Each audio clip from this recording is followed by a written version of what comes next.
Good morning, everyone.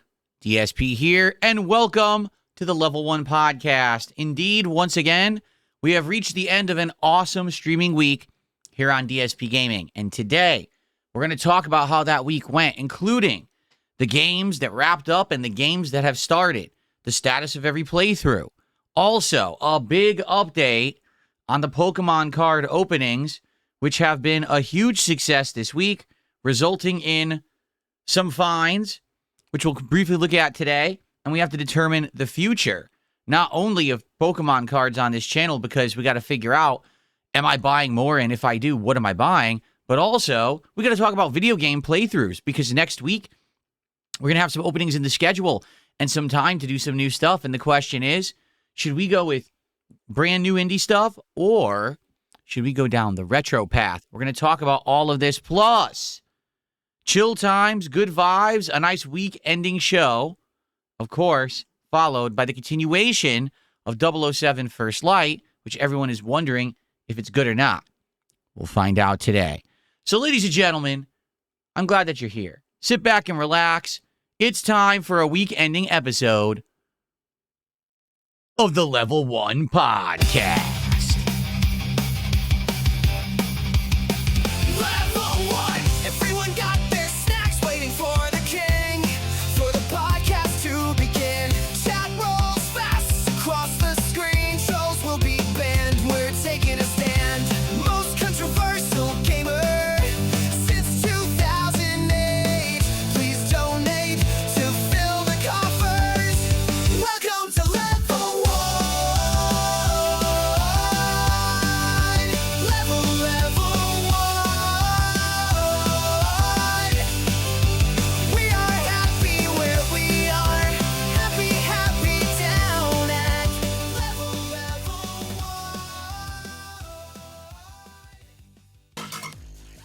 What is up, everyone?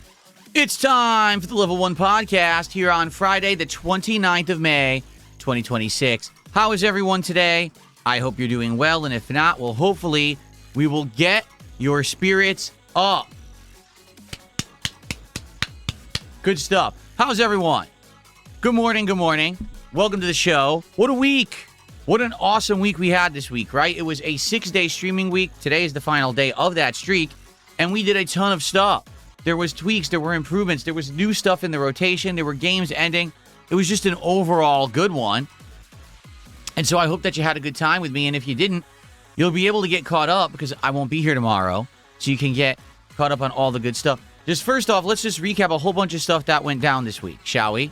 Good morning to everyone, by the way. I see some people are tagging me. What's up, Game Boy and everyone? How y'all doing this morning? Welcome, welcome, welcome. Thanks for being here for the Level 1 podcast. So, a few things. First off, this week, a couple technical tweaks. Number one, I'm using a different webcam, although honestly, it's the same one, just a different model. The webcam that I've been using for over a year stopped working with OBS this week. I don't even understand it. It works with its own proprietary software program, but it just stopped working as a video feed in OBS. Like, it was there when you click on it, it's blank. So I swapped over to this camera. This camera just doesn't have the motor in it, so it doesn't move. But outside of that, it's literally exactly the same quality and everything. And I think the camera's working fine. We haven't had a problem since I switched. I think it was on Tuesday. And if you haven't noticed, I've zoomed the camera back a little bit. I actually had the camera on like a 1.2 zoom. I moved it down back to like a 1.1 now. So you can see a little bit more of the set. Wider shot, but I actually think the video is clearer now. Like, it's actually has more detail because it's less zoomed in, so it's less fuzzy. So, good stuff. I hope that you liked the better visual quality of the webcam over the course of this week. Now, some changes in things that we obviously implemented this week. We finished up some big ongoing stuff. You know, we actually wrapped up the Pokemon Fire Red playthrough, which had been going for over 2 months, actually. It doesn't feel like that, does it? It doesn't feel like we were playing Fire Red for 2 months, but we actually were. The playthrough was well over 40 parts, and we finally did everything. We caught all the legendary Pokemon. We beat the Elite Four a second time. We basically beat the game to death, okay? That was really fun. I had a great time with that, and the question now is, where do we want to go from here when it comes to Pokemon content?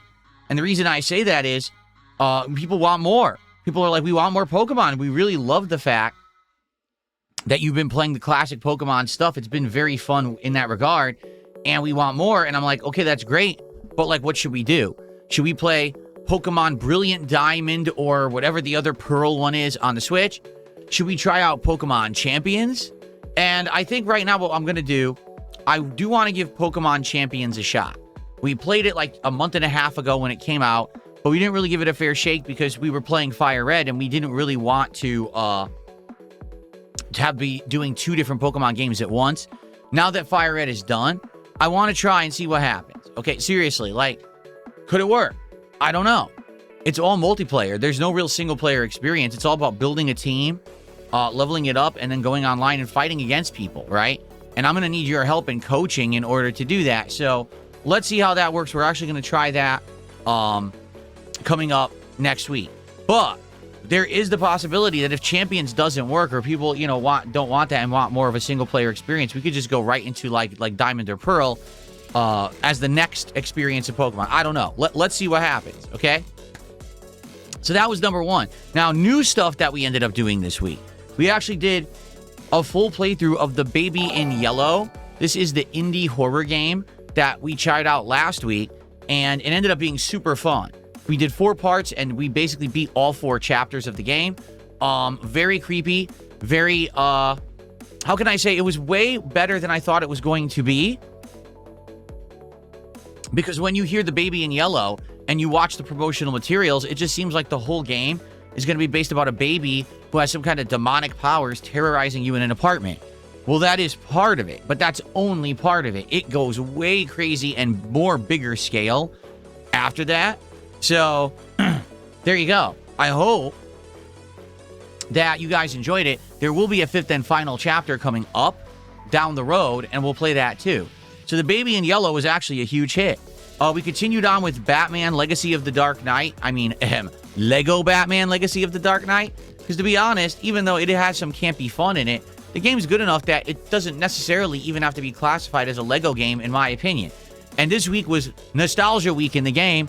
We basically relived the stories of Batman 89 and Batman Returns, the 2 Batman movies from the Tim Burton era, including Catwoman, the Penguin, and the entire Jack Nicholson Joker plotlines. So that was really cool, except it kept playing like legacy awesome music from that time period, like Prince, and the videos would get blocked. So then I had to edit the music out so anyone could even watch the videos, and that was very frustrating, obviously. But Lego Batman is going well. Having a great time with that. Can't wait to continue it next week. This week we started TCG Card Shop Simulator. It's kind of a double... You're saying it twice. You're saying Trading Card Game Card Shop. And it's kind of weird to say card twice. This is an indie game, a sim game, where you're simulating running an actual store that buys and sells both trading cards as well as accessories for trading cards. But not only are you buying and selling just the new packs and boxes, but you're also opening packs, adding cards to your personal collection, grading them by the value, and then reselling them. Pretty neat game, especially this week as I've gotten myself into Pokemon cards, okay? It's been fun to play a game that kind of simulates the experience as if you were running a shop and learning about that. You know what I mean? Like, the cards in the game have various rarities. Well, so do the real ones, and it kind of goes hand in hand, and it's kind of neat. And it's like, oh, look, I just bought accessories to keep them in, and that's what I'm selling in the game. So it's been kind of a weird real life versus virtual perspective, if you know what I mean. So how has it gone? Really well. Both times that I've played the game, we had good attendance, good engagement, and good support. Who am I kidding? Last night, we had insane support. Last night, we opened 8 packs of Pokemon cards in one stream. Now, one was a freebie that I was going to do because I was playing the trading card game. And then we opened 7 more. So that was the unprecedented, insane amounts of support for not only the trading card game, but for Pokemon cards in general. And what we will do here is briefly take a look at how this has gone. So in the last week, I have opened, listen to this, 28 out of the 36 packs of cards that I have. I only have 8 packs of Pokemon cards left. That's it. okay? And in those cards, these are the ones that could be considered hits. Although, I'm going to be honest, it's not a very good box that I got. So just to show you some of the hits that I got, most of these are the EX Mega Evolution cards, which are basically high HP versions of regular Pokemon. They look nice, but sadly, all the cards that I'm showing you right now, even though they look really nice, they're only worth about $1 each. Some of them are less, like 60 cents, okay? So that kind of sucks that, you know, these are supposed to be our hit cards, and we ended up getting a whole bunch of these cards that essentially are just not very valuable at all, okay? Still going. This is another one of the EX Evolution cards. Absol, okay? So, our actual hit cards, meaning the cards that we've gotten up to this point to actually have some value, we basically got 4 good cards out of 28 packs open. That's not a very good ratio, okay? Now, I don't know if that's actually representative of the real odds of getting good cards, opening Pokemon cards in you know, today's world and market or not. But let me show you what we got. So we got a full art Spiritomb. I got this one last night.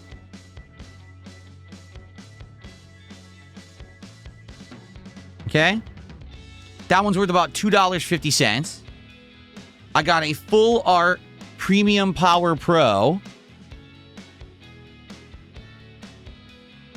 That one's worth about $3.50. I got a full art Spearow.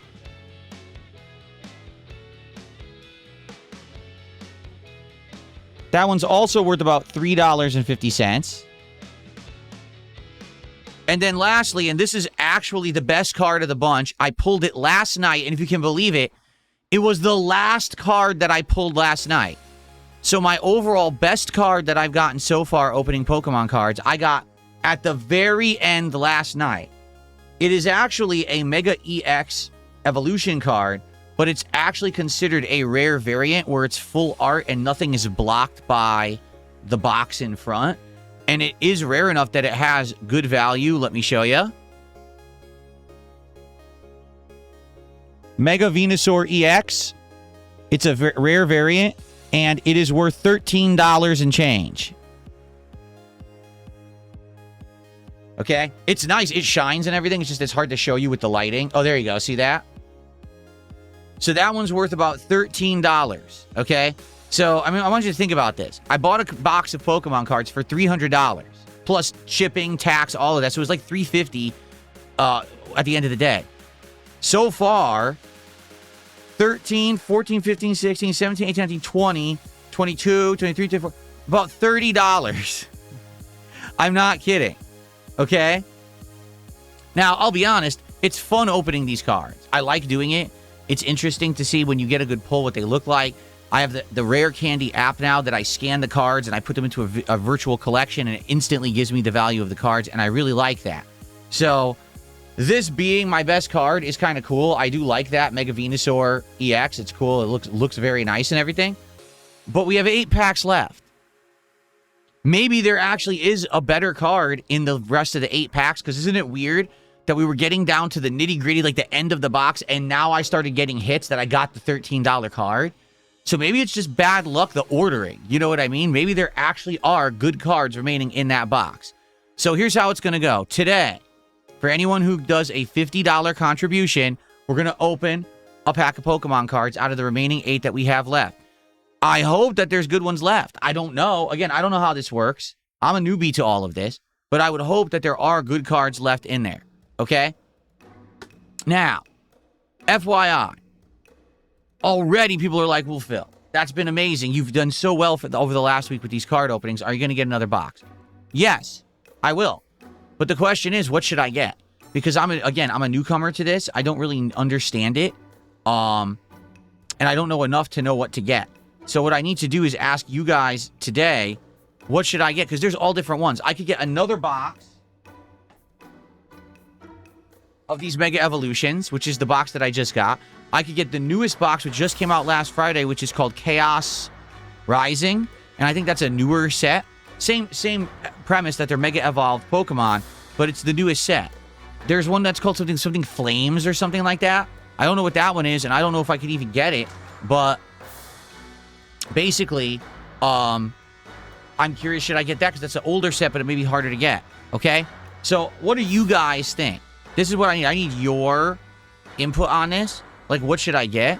And then I can see what's out there, because there's different ways you can buy them. This box I got off of a website called TCG Plays, and it was a reseller, obviously. I could look different places. You know what I mean? I could try to get it from another place. There's actually the Rare Candy app itself has a marketplace in it that you can buy in the app. I know people are saying you can get them off eBay. I don't know. We could do a lot of options, and I'm not sure what to do. In that regard, what do you guys think?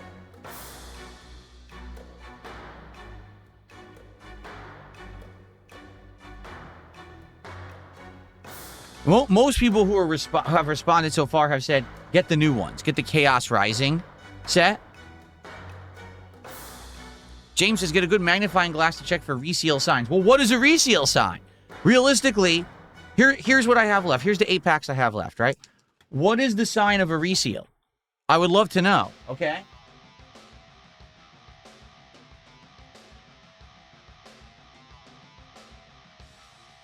I'm staring at the pack right now, okay? It seems to be a machine-pressed factory seal to me, okay? It doesn't appear to be doubled up. Like, it's actually stuck on the end here. The plastic is stuck together on the end. On both ends, it's sealed on the ends. You know what I mean? It doesn't look like a reseal to me. You would think, right? Show it on the DSP Tries It cam. Okay, hold on. Give me 1 second. Gotta reposition the camera for you guys. Okay, ready? Alright, so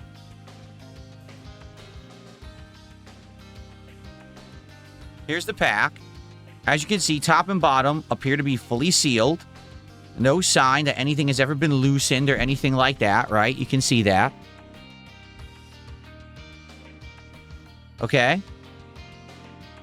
And as you can see, as I turn it here, you'll see these are the seal lines on it. You can see they're not moved or anything. They're all firm. And like I said, this here is attached. This here on this end is attached. It's not like they've been ripped off and stuck back down. You know what I mean? It looks like it's sealed.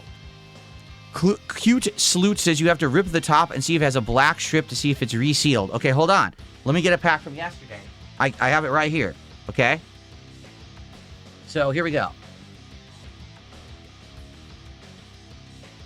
So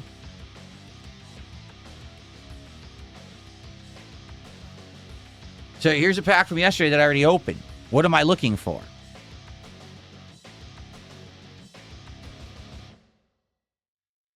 James, no, I didn't get cards out of order at all.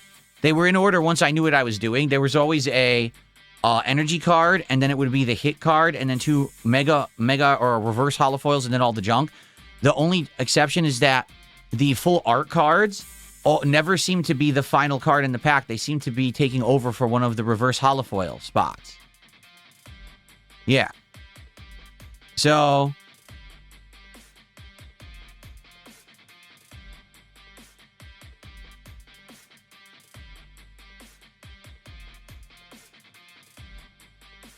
yeah, I mean, it looks real, does it not? This is one that I opened yesterday. This is like the top seal. I don't see anything that, you know what I'm saying? I don't see anything that would give it away as being a fake pack.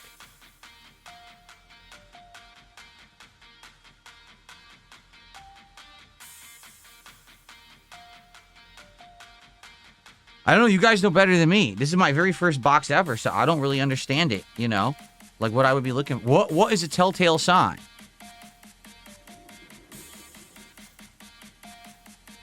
Sumifer says it seems like a normal box. Yeah, the place I bought from had a ton of positive ratings. Like, tons of positive ratings. It wasn't like, it was a negative ratings or anything. It was all positive ratings. So I don't think it's a reseal. Crisp uniform lines without melted plastic or visible adhesive. Yeah, there was no adhesive whatsoever visible on any of these packs. Okay? And they all seem to be all uniform lines and everything. Yeah. Like taking a look here. Here's what's left. All right, so here's an example. This one, and it seems like all the ones that were Lucarios seem to have a shiny thing at the top. See that? And that's different than the ones that are the Venusaurs, because the Venusaurs seem like they're black at the top, and the Lucarios seem to have a metal strip, but they were all like that. You know what I'm saying? They were all looking like that. See, here's another Lucario, and the Lucario always has the silver at the top. There's another one, a Lucario, and it always has the silver at the top. The Kangaskhan's are black at the top. The Venusaurs are black at the top. They all just seem uniform per what the pack looks like. You know what I mean? Also, now here's another thing, okay? And that I should bring up. All right? The box was sealed in plastic. The plastic did have the Pokemon symbol stamped on it, and it wasn't ripped and resealed. It was original sealing.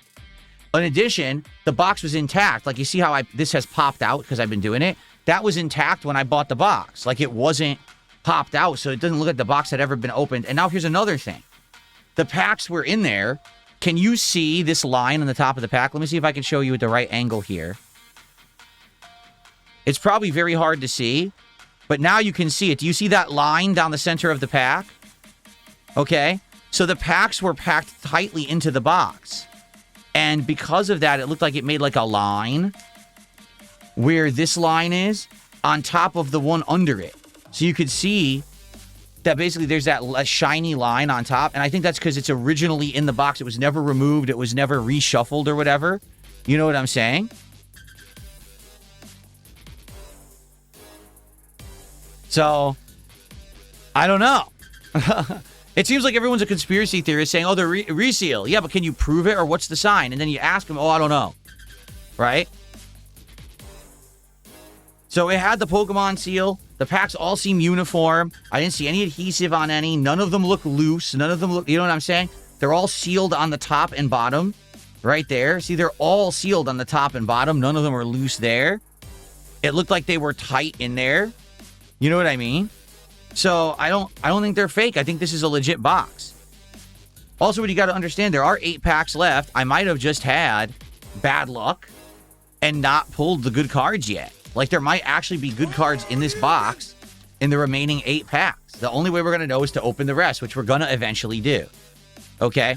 Now, I'll be honest. Today, I don't think we're going to. Like, just based off of what happened the other day when we played 007, we didn't get anyone contributing for Pokemon cards.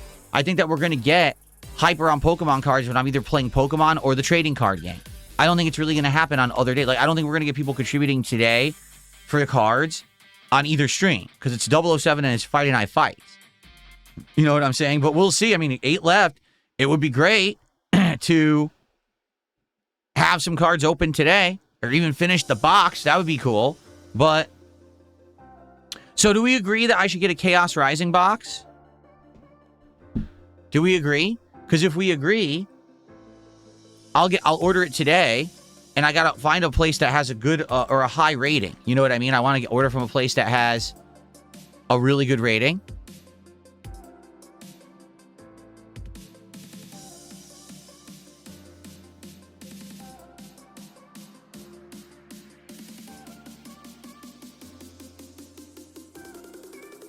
Lazuli, yes, Brilliant Diamond and Shining Pearl are the ones that are available on Switch right now. That's correct.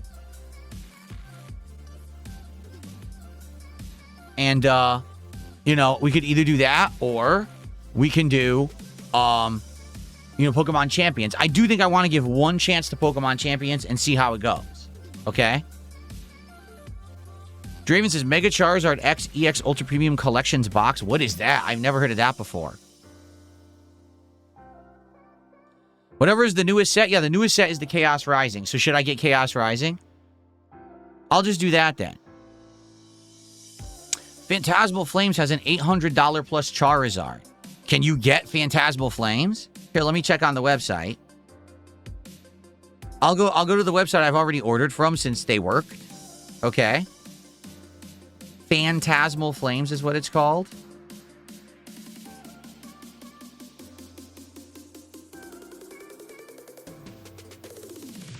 Let me search. Phantasmal Flames Pokemon Center Elite Trainer Box. I don't know what that is. Phantasmal Flames Elite Trainer Box Case. Well, that's over $1,000. I don't think I'm getting that. Phantasmal Flames Booster Bundle. Phantasmal Flames Build and Battle Box Display. I don't know what these... They're all different. I don't know what's what here. Phantasmal Flames Booster Box. They're all different prices, too. Why are they all prices all over the place? It looks like this would be the standard booster box, but it's way more expensive. Yeah, the Phantasmal Flames box is $450. Holy shit. That's before tax and shipping. Oh my god. Yeah, the prices have skyrocketed in May for Phantasmal Flames.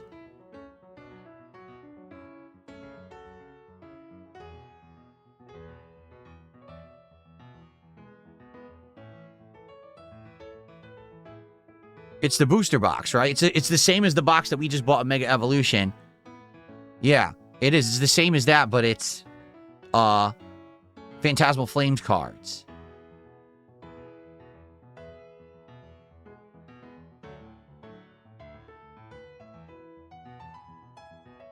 This place claims 100% positive reviews. How's that even possible? How is it possible to be flawless? I don't know about if I believe that. Like, I would believe, like, 95, 98%. I wouldn't believe... How do you have 100% positive reviews? That makes no sense at all. There's a few places that claim to have it.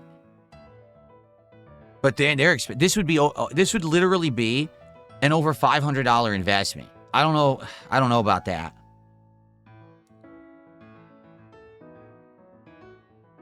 Yeah, exactly. They're botting their reviews. How could you have 100%? It doesn't make sense. There's always going to be someone who has a bug up their ass for some reason, and you're going to have a negative review no matter what. It doesn't matter what you're operating in this life, you're going to have a negative review.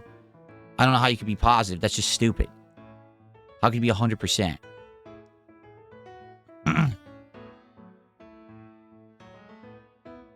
Yeah, so I'm thinking...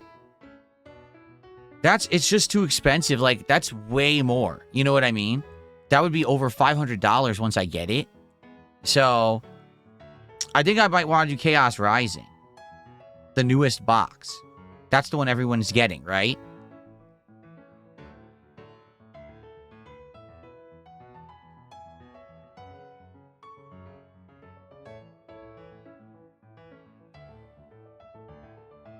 That's what I think anyway. Well, okay, let me put it this way. I will either get the Phantasmal Flames or I will get the Chaos Rising. I'm not sure. I'll get one of them. Okay? And I don't know how fast it's going to come. Like, it's so weird that what happened was I ordered it and it didn't say how fast it was coming. Then it claimed it was going to take several business days to even ship. Then it said, oh, it already shipped and it's arriving like tomorrow. And I was like, what? So I don't know how these places work. They might all be different, you know? Maybe it'll come by like Monday, Tuesday. Maybe it won't come till the end of next week. That's why I want to order it today, because we're going to probably go through these remaining 8 packs within the next couple of streaming days, and then we're going to need more, you know?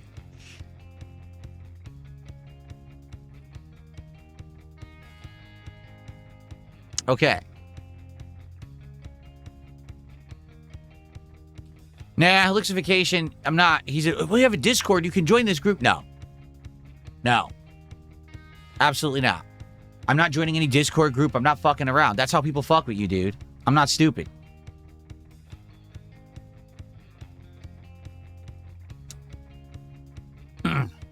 So, all right, I'm going to get something. I will either get the Chaos Rising or the Phantasmal Flames. I'll let you know. I'll order it today at some point. And therefore, we'll have new ones on the way. Okay, let's do shout-outs because people have contributed. I shouted nothing out. Okay, let's shout out all the contributions for this morning so far.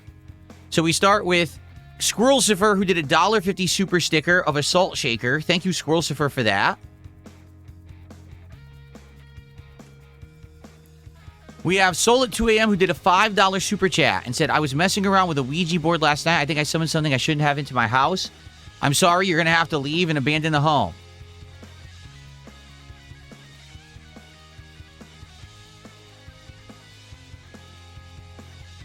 It sounds like you summoned a soul at 2 a.m. Which is kind of funny considering your name. Thank you for the super chat. Squirrelcifer did another $1.50 super sticker of a red box of popcorn. Thank you to Squirrelcifer for that. Martin Shortbus did a $6.90 Canadian super chat. Let's see what that translates to or converts to. Exactly $5. So actually, Soul at 2 a.m. is tied, but they did it first, so they remain on the leaderboard. Okay.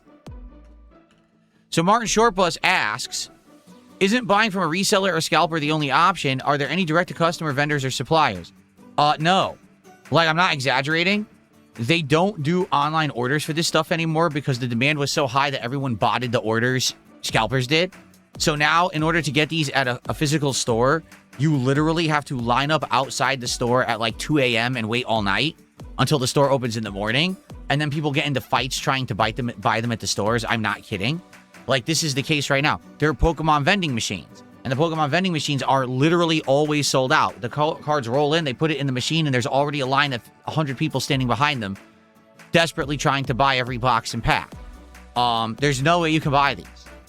Literally, the market is scalping. That's it. That's the only viable way to do it. Now, for example, someone said to me yesterday on stream, oh, well, I know that there's one reputable store in your state, like an hour and a half away, and if you drive an hour and a half, there's a chance that maybe sometimes they have the cards in stock. No. I'm a streamer. I work all day. I don't have time to spend a day trip to drive to a card store that may or may not have them. In physical, you know what I'm saying? No. So the only way to literally get these cards is to buy them from a reseller's market. That's it. You know, you can get lucky and possibly find them in a store physically if you're insanely lucky.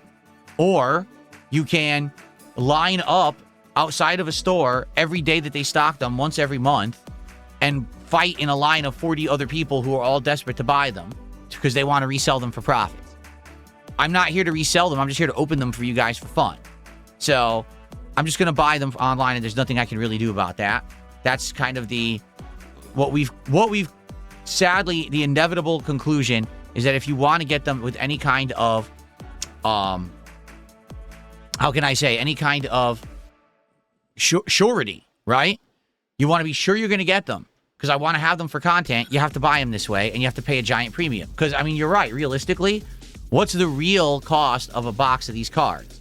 Well, I think that they're priced at $4.99 each, the packs, at $36. I didn't mean to click that. I wanted the calculator. I opened my snipping tool. Hold on. So they should be $180, and then with tax, it would be about $200 a box. I'm paying $300 or more. Like this current box, I paid $300 and change, then tax and everything ended up being $350. So I basically paid $150 premium to get the box because there's no other way to get it. You just have to spend the premium. Okay? That's it. I mean, the Phantasmal Flames is ridiculous. That's $450 for the box. By the time it gets here, it's over $500.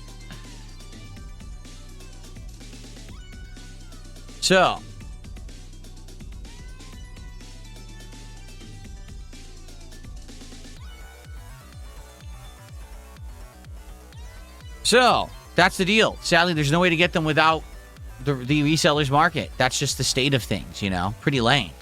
Let's see here. I got a couple of tips. Shinkin25 did a $4 tip. It says, Shane's Cards in Renton is a premier TCG shop that have Pokemon booster box packs in stock at retail value. The store is across from the Chipotle you ordered from this week. The staff is friendly. No, what are you talking about? There is no card store on the street away from me. There is literally no card store on that street. across the street from Chipotle, gee, let's see what's over there. There is a sporting goods store that I think just went out of business that became an Asian market. There's a Jiffy Lube. There's a dentist's office. You don't know what you're talking about. Thanks for $4, but you literally have no clue what you're talking about. Like, you think you're going to know better than me, the person who lives a block away, that you think that there's a trading card store there. There's no trading card store there. Anyway, I got a $2 tip.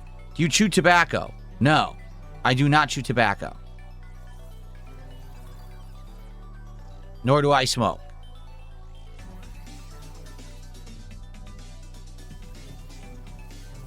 Okay.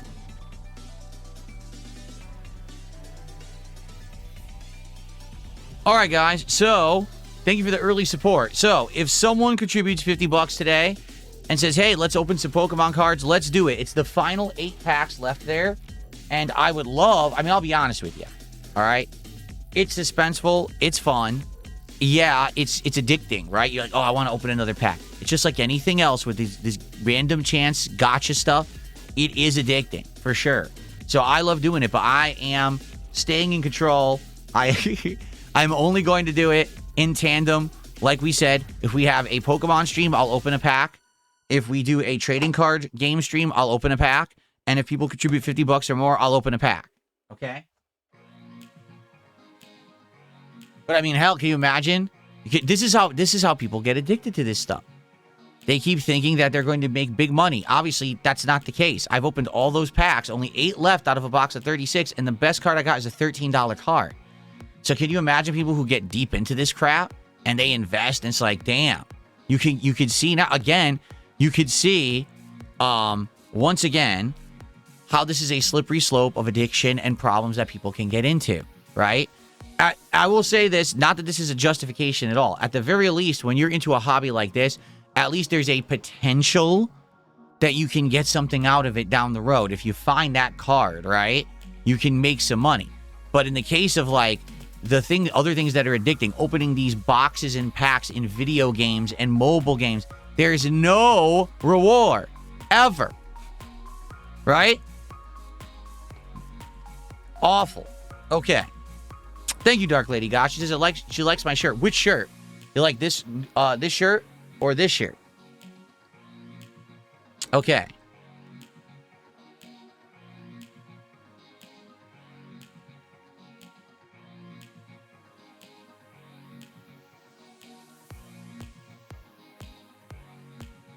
All right, he's saying to look this up. Let me look this up right now.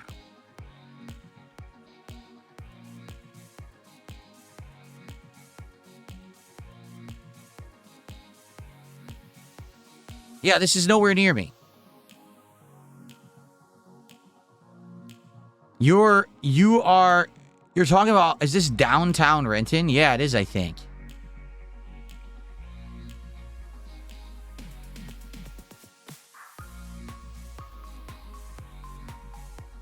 Let's see. Here, let me figure it out right now.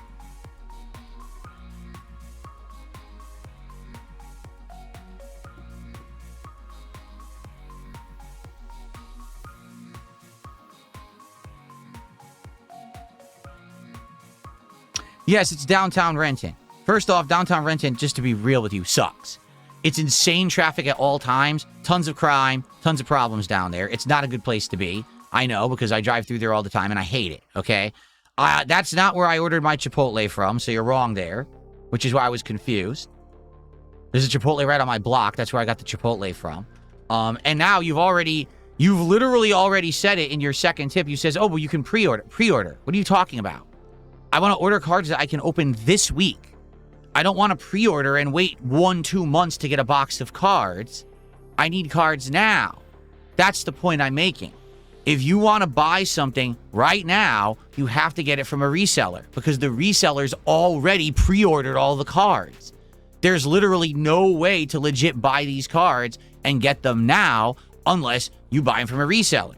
Yes, you could pre-order 2, 3, 4 months down the line. I'm not doing that. I need the cards now.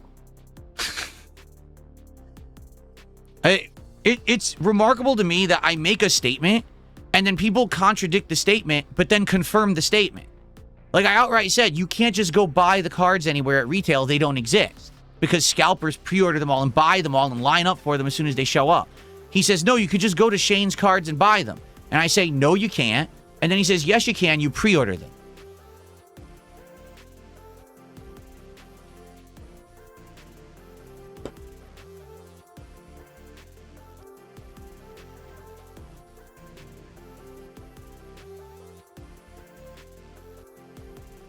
Skyjogger, you have to understand something, okay? I just hate that everyone thinks they know so much better than me. It is very frustrating, okay? You have to understand, I'm the guy who streams, and I am trying to learn at an accelerated rate about all this and get into it and everything, all right? I'm trying to do the best I can. I want to have content for the viewers. People want me to get these and everything.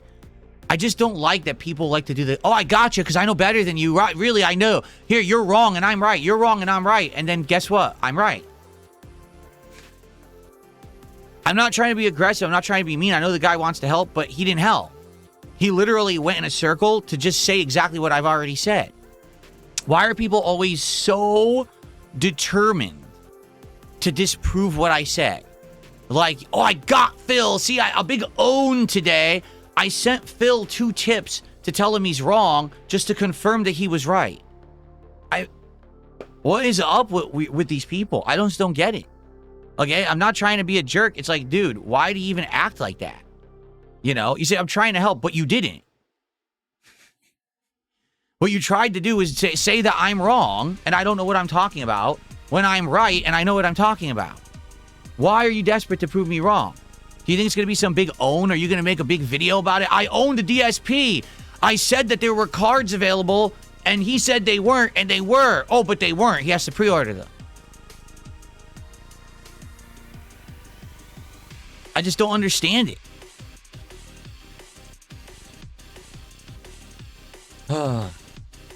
Anyway, so I will get...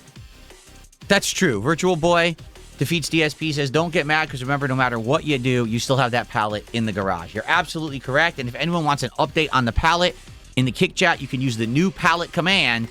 Pallet, and it'll tell you hot live updates on what's going on with that pallet. So use the pallet command right now. Oh, by the way, I forgot to mention, I have 2 new animations. I totally forgot to mention this to you guys. I added 2 new flexing animations for contributions. Yes. So if you either gift a sub on Kick, or if you do a super chat under $5, you have a randomized chance to get a flexing animation on the stream. So we have 3 flexes now. We still have the frog flex, and now we have 2 new flexes. Yep. 3 flexing animations now on the stream. I totally forgot to mention it because we got all caught up with the Pokemon stuff. Okay? So there you go.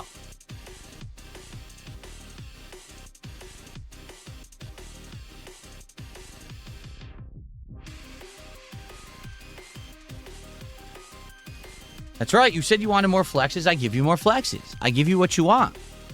There you go. Okay.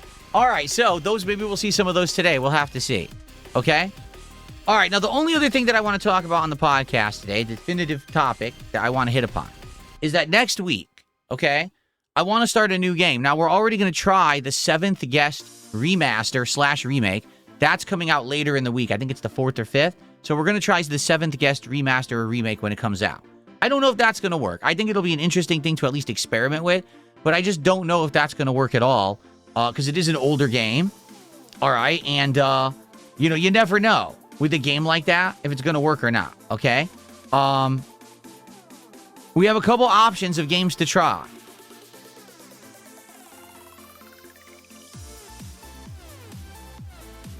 The first is called Mina the Hollower. It is a retro-style indie game, okay? And apparently it's got rave reviews. It came out today. It's $20, and it looks like an 8-bit game. Did you guys see it yet? Would you like to see it? Hold on. Let me show you this game. This game just came out, and people are raving about it. Let's take a look together. Okay. Whoop. Wrong camera. That's right. We got to do this, and we got to do this. Hold on. Not the wrong camera, but the wrong effect. There we go. Okay. So this is Mina the Hollower. Ready?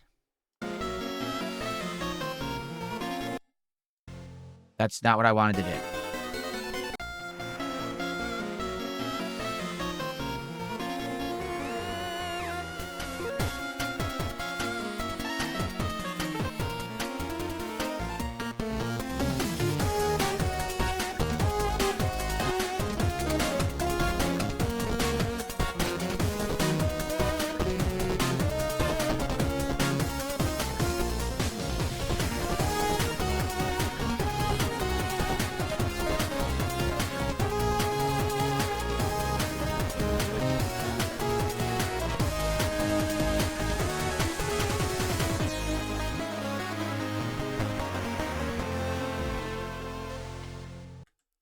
So it looks like a hybrid. It looks like it's like top-down Zelda. It looks like some side-scrolling stuff.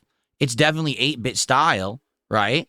So it's a hybrid game, but it's a modern game. It's just it's in the style of classic gaming. Okay, it's brand new. It literally just came out today, and it's everyone's buzz about today. Now, will the buzz last? I don't know. As you can see, it's the kind of game that maybe people will play for a week, and then maybe, we're already past it, right? But it could be something to do, and it's what everyone is talking about right now, okay? But the other option may be equally good. The other option is, instead of Mina the Hollower, we play a tried and true classic that I have always wanted to play, okay? I've only played the first half of it. I never played it whatsoever as a YouTuber, and I think it would be a fun and unique experience. And no matter what, I think one day I'm going to play this game, whether it's this week or not. I think I'm going to play this game, okay? The game that I am talking about is Castlevania Symphony of the Night, the game that essentially blew up Metroidvania games, right? And it was such a huge, groundbreaking game back in the day. To this day, people still say it's probably the best Metroidvania of all time. That's what so many people say. From what I'm to understand, it's available on PlayStation 5. All right, that's what people have told me. I don't know. What would it be? Does anyone know exactly what it's available in on PlayStation 5? Like how I would buy it?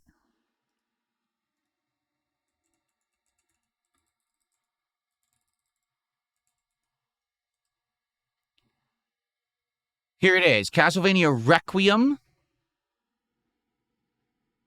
Symphony of the Night, and the Rondo of Blood. It's a PS4 game.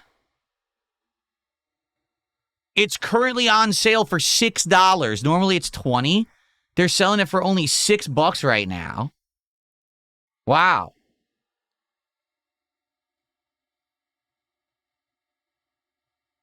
It's cool that Rondo of Blood is in there too. I've never played Rondo of Blood.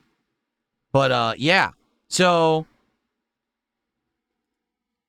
we could do either, and I'm down for either.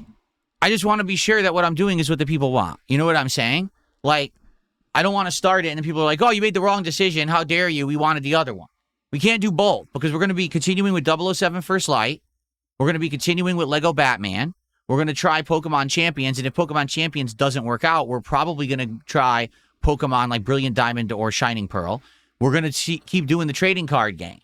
And later in the week, we're going to try Seventh Guest. We have a lot going on, all right? But I wanted to try something a little different in the rotation. And by the way, for the record, I don't think there's any major releases coming out for a while now in June, so we have a lot of stuff to balance.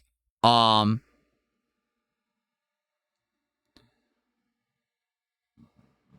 do you think?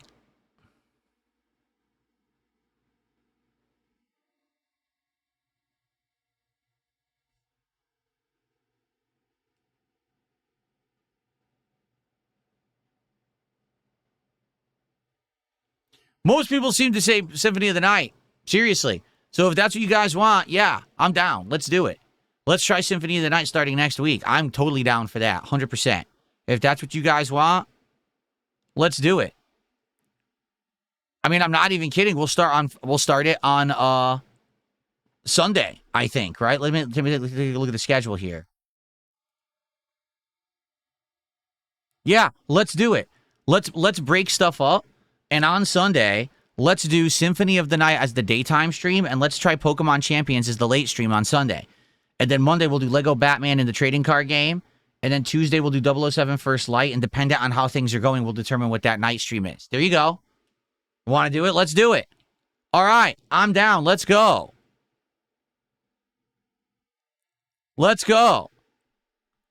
Symphony of the Night. We will begin on Sunday, and we'll see how it goes. Like I said, I never played it fully. I only did the first half. When the castle flipped, I was like, forget it. I'm done. Of course, that's only half the game, right? I never saw the second half of the game. Oh, decompressing my back here. So, yeah. All right. That sounds good to me. So, today I will order either a Chaos Rising or a Phantasmal Flames box of Pokemon cards for next week. Hopefully it comes next week. I can't guarantee it will. All right, but hopefully it does. All right. And we're going to start Symphony of the Night this coming Sunday. Cool. We have 2 new animations on stream, flexing animations for contributions. We'll see if we get to see those today. And today, for a $50 contribution, I will open a box, a pack of Pokemon cards. There's only 8 left, and we're getting down to the final ones. I hope we're going to get good cards. Like, it was crazy that last night we opened 8 packs, and on the 8th pack, we got a good card. The most valuable one I got so far. I have a feeling, I'm going to be honest with everyone. I have a feeling there's a good card left in those 8 packs. I do. I don't know how good of a card, but I have a feeling there's one good card in that box, and it's better than that $13 card. I do. I have a good feeling about it, but I don't think today, to be honest, I don't think anyone today will be motivated to have me open packs because we opened so many yesterday. Hopefully, maybe on Sunday when we're going to play Pokemon Champions, people will be more motivated, right? Okay.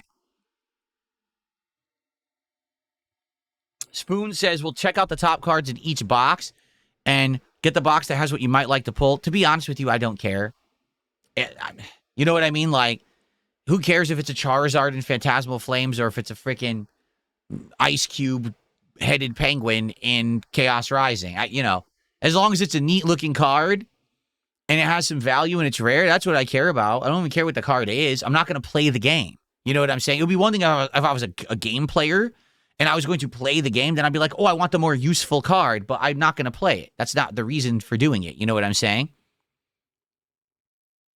Okay. Shadow My Sonic. Thank you, Shadow My Sonic, for $5. Is besides First Light, the only other Bond game I played was Everything or Nothing for PS2. Have you ever played it? No. I played very few PS2 games back in the day. Very, very much a gaming era that I skipped most of. I only played 2 Bond games ever. One was an original Bond game where it was an original plot. And I remember there was like a lot of driving in a car and stuff. I can't remember what it was called, but I played it earlier on in my YouTube career.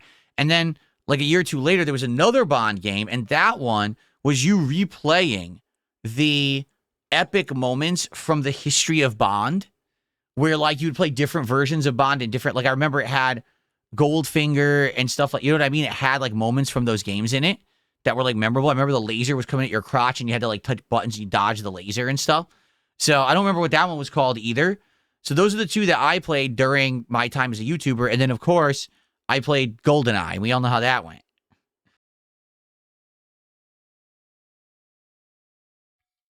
Excuse me. John says he played more of First Light today and it's fun. That's cool. Well, we're going to do that today too. 3 hours of First Light. Well, probably around 2.5 hours of First Light. And we're going to see how it goes.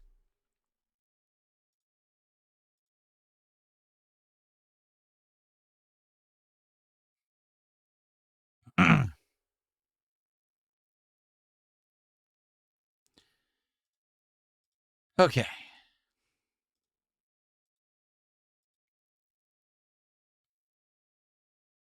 What's up, Night Stalker? How you doing? Permission to swag out? No. You're not allowed to swag out until we open Pokemon cards. That's when we do. That's when we're swagging out. So until then, absolutely not. Swagging denied.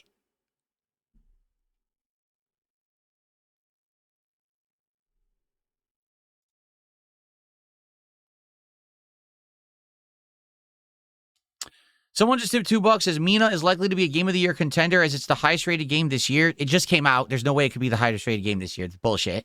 It'd be good to try it in June while it's hot. That I'll agree on. Indie games like that, if you play them when they're hot, you'll have more of a chance to get attention on them. But I literally just asked, and everyone is way more hyped for Symphony of the Night than Mina right now. So I think we're going to do Symphony of the Night and try it and see how it works. And I'm not opposed to eventually playing Mina the Hollower if people want it. I'm not. Okay? I'm not opposed, but I'm going to do what people want right now.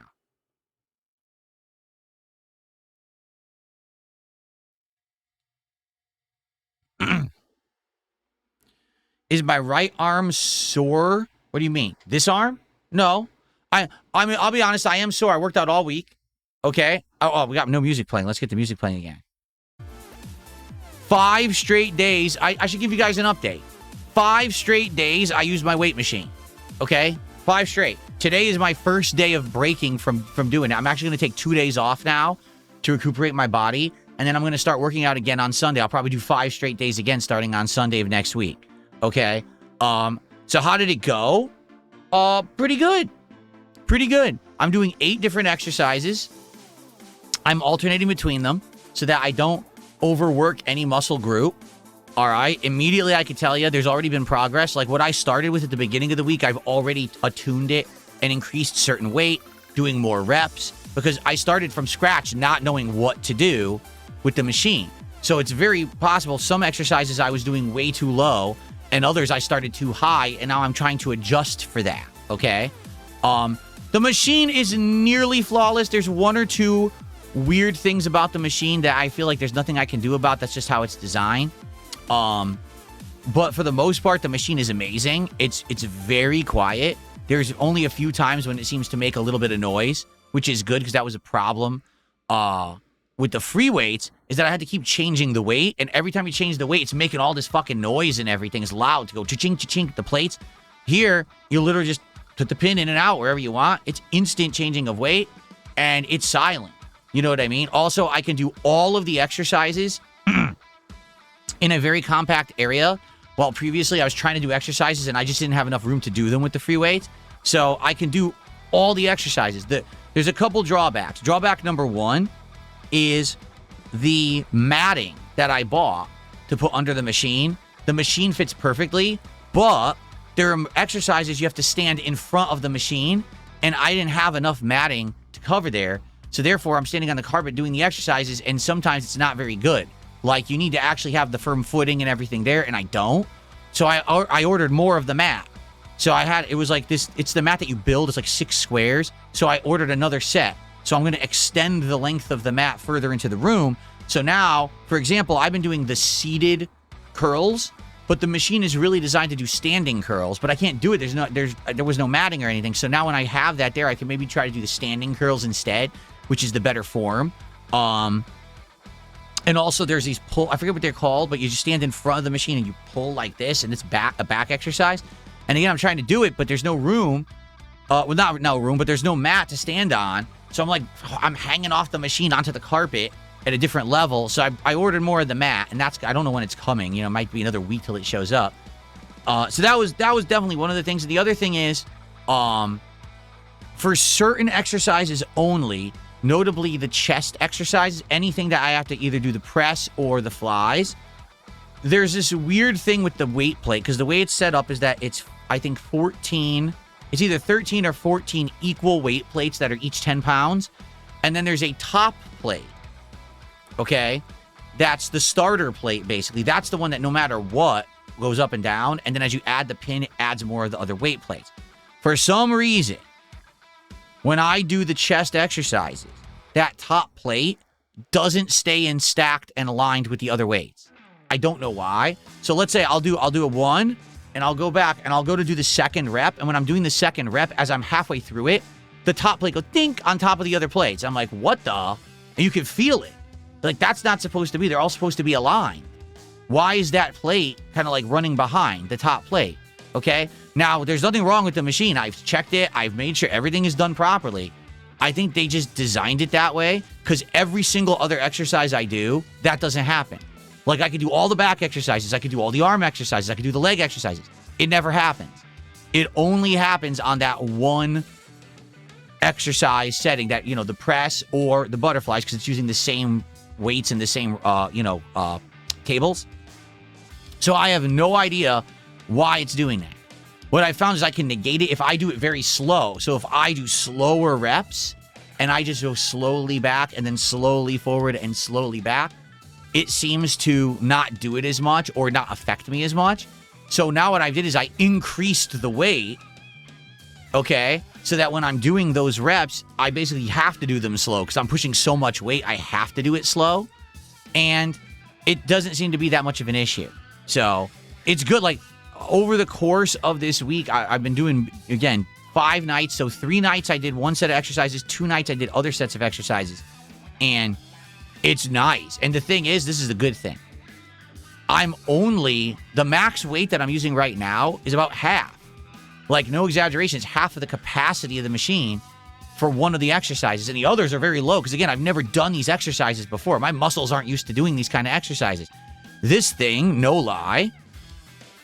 So I'll be able to use this for years and years. I'll be able to increase the weight. I'm not going to run out because with the free weights, I was done.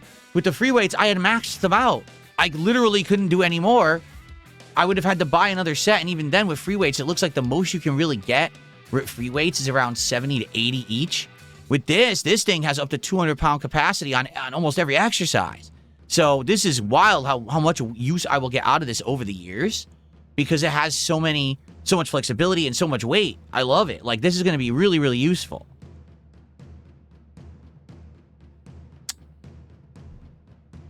Oh, can I type in the chat? Yes, I can. Okay. Roy says, I showed the beginning part to one of my friends who sells Pokemon cards and actually runs a shop. He says, your Pokemon box is legit. It's not a reseal. So anyone who's saying that is trying to troll you. Thank you, Roy. I appreciate that. Thanks for confirming. Okay. So, week 1 of me with the new weight machine has gone really well. I'm feeling strong. At first, I'll be honest, I was very sore. I was very, very sore. It was up here, my shoulders and the backs of my arms were killing me.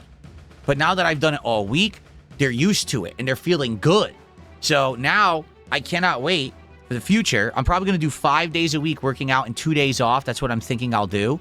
And just alternate the exercises every day. And I think it's going to be great. I think that I'm going to, really start to get way more healthy and built up here. Week 1 was good, and then we're going to keep going. Okay?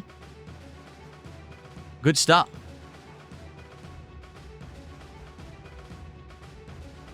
Someone just tipped me $2 as the Dragon Quest 40th anniversary sale is on Steam. A new Humble Bundle including iconic indies. Really? What Dragon Quest games? I'm just curious. I don't know if I would get any. What Dragon Quest games are on there?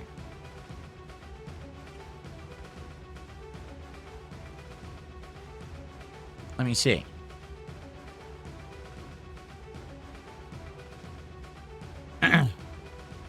Dragon Quest 40th anniversary sale.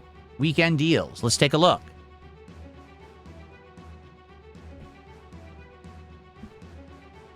Well, we already got that one. Okay, I don't have this. Dragon Quest HD 2D Edric Trilogy Collection. $70. Man, that's expensive. Because it's 3 games, right? That's why. This, obviously, I already own this for PlayStation. I probably would not replay it. I don't know about Dragon Quest Monsters. I don't know anything about it. Dragon Quest Builders 2, I played. I'm not playing that ever again. That is a very slow-moving game. Okay, like, seriously, it's such a grind that I would probably never play the series again, honestly. Dragon Quest Treasures? I don't even know what the hell that is. Looks like a card game or something. And that's it. So, I mean, the one real sale is that you can get the collection of the HD 2D collection. It's 3 games for $70. But, nah. I'm not sold on that. I don't think I want to drop money on that. You said there's a Humble Bundle, too? What kind of I don't know. How do you buy these Humble Bundles? Where do you get them from? Are they on their own site? Is there like a Humble Bundle website or something?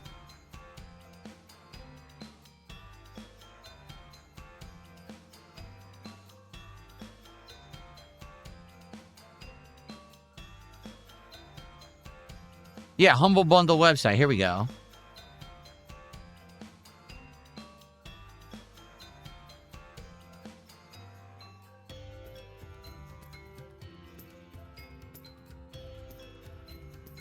I don't really see anything new or standing out. I don't know what they were talking about.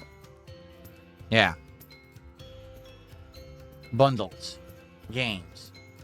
Oh, is this at the Indie Icon Showcase? This is what he had said, the indie games. Let's see. Oh, let's take a look. Hold on. So this is the indies that they're offering right now.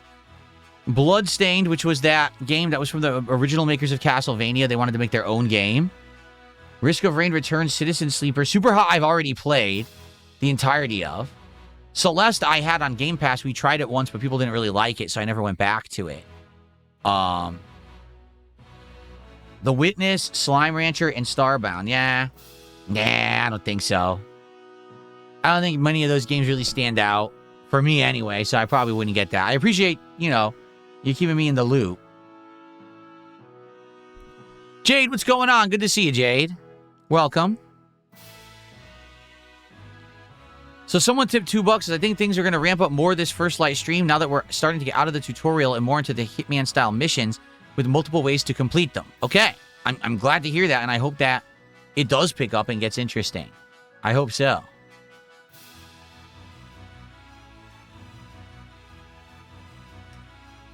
Thank you for the $2.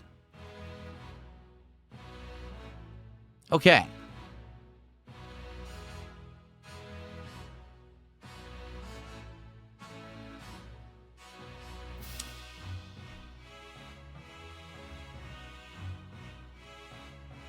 All right, so good stuff. I think at this point we've covered pretty much all the topics I want to cover. Oh, wait, there's another one. I will be doing a DSP Tries It this coming Monday. It's going to be the thing that we talked about a while ago. I think we're finally coming full circle and getting back to it.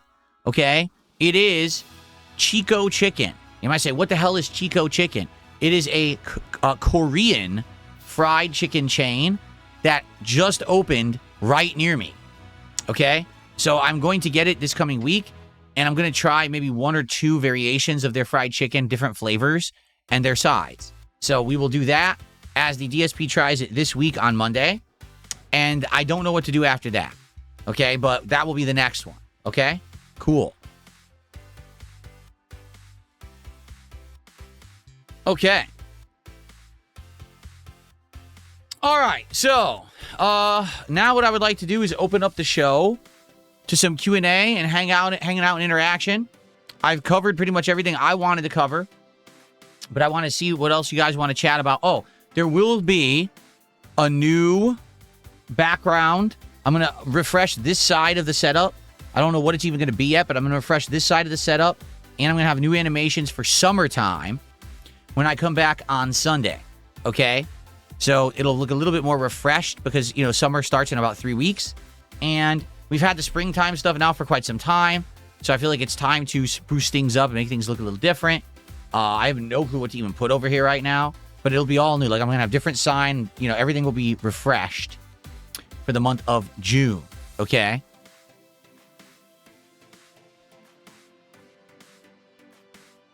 There you go.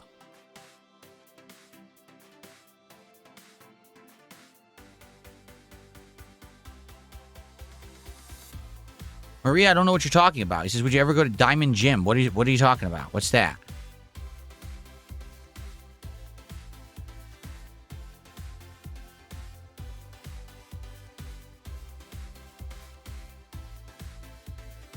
I am going to play Modern Warfare 4. Yes, I am. And for the first time ever, we're going to actually do it at launch with keyboard, mouse, monitor, surround sound headphones, everything that you should be playing it on for the ideal situation. We got our first flex. Yeah. Good first flex of the day right there. Very nice. Thank you to Juan for $2. Are you gonna go, who are you going for in the World Cup? No one. I don't follow sports. Thanks for $2, Juan. Very nice. Remember, we have 3 flex animations now. That's the first of 3, but you've already seen that one. There's 2 new ones. Will we get to see the new animations today?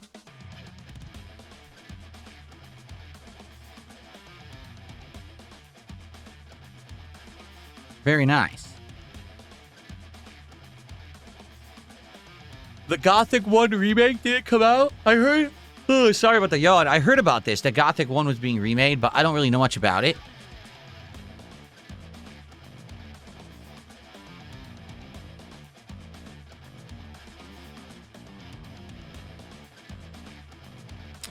Eddie Chill, I don't plan on ordering another weight machine. Therefore, I don't think we're going to get another pallet arriving anytime soon. Sorry.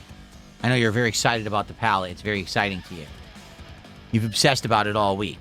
A very hyper-focused, obsessive manner.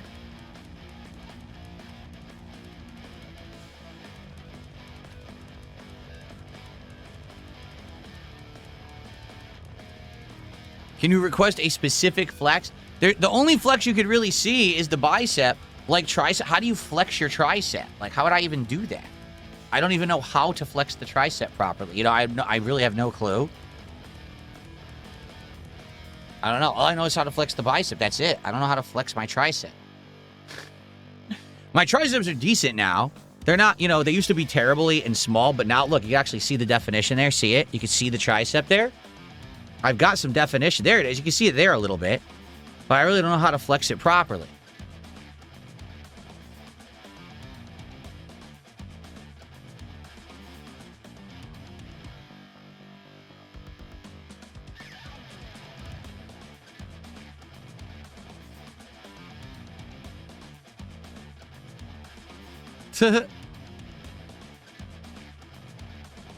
That was hot. That was hot, he said. See, it's all about angles, too. Like, I don't know what angle do I flex to show the tricep. I don't even know what angle. See, I have it, but I don't know how to. There it is. You can see it. But I don't know how to angle it so the camera will pick it up. You can't really see it, you know?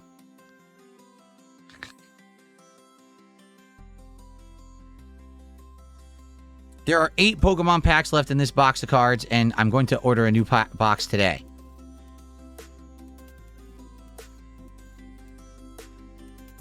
Someone tipped $2 as I'm curious as to why you never mentioned working out. Now it's become the central part of your podcast. Like, people keep asking what you have for dinner. Because I wasn't working out. I just started working out last summer. Okay? Last summer, what happened was a few factors. I'm doing way better financially for myself. Okay? I can afford to get things like this now. It's not like it used to be where, damn, I'm like really financially strained and things are awful. It's like, oh, I can actually afford to get a good set of weights. I can get a weight bench. I can do this. I can clean my house out, you know? So I did all those things. And then behind the scenes, I started working out. And all of a sudden, over the course of a few months, people started mentioning that it looked like I was losing weight. And I'm like, yeah, because I am, because I'm eating better and I'm working out. And everyone obsessed over that. Like, oh my God, DSP is working out. I can't believe it. Because it had never been anything that I had ever discussed. It had never been a part of my regimen or my lifestyle.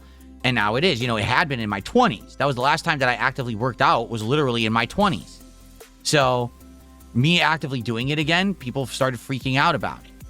And the thing is, you've seen over time that I've lost more weight. I went from starting out as a YouTuber, I was like 240 pounds. Okay.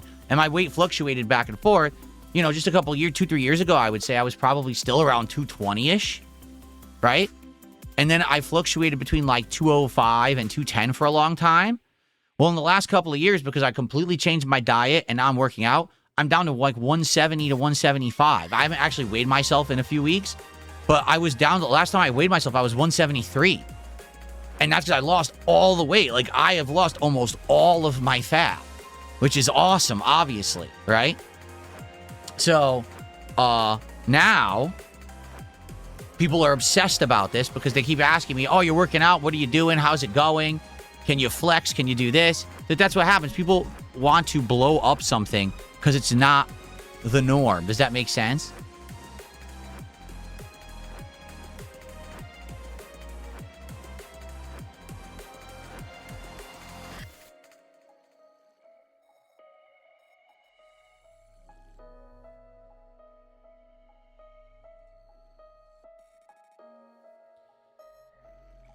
Okay.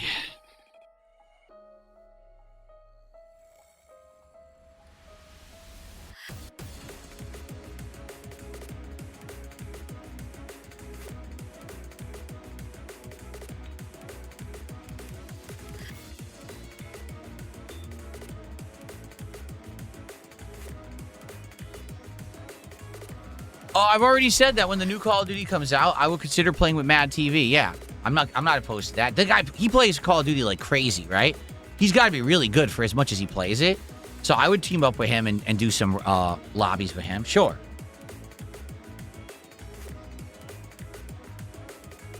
Do I like the McRib? No. The only thing I like about the McRib is the taste of the barbecue sauce and pickles. So literally, if you put the barbecue sauce and pickles on anything else, I like it exactly the same as the McRib. I don't like the meat of the McRib whatsoever. I think it's fatty and disgusting and just doesn't taste good. Darkside Kim Jong-un, also known as Complete Moron, thanks for $2. I'm still not going to read any of your messages, but I appreciate that you keep giving me money. That's nice of you.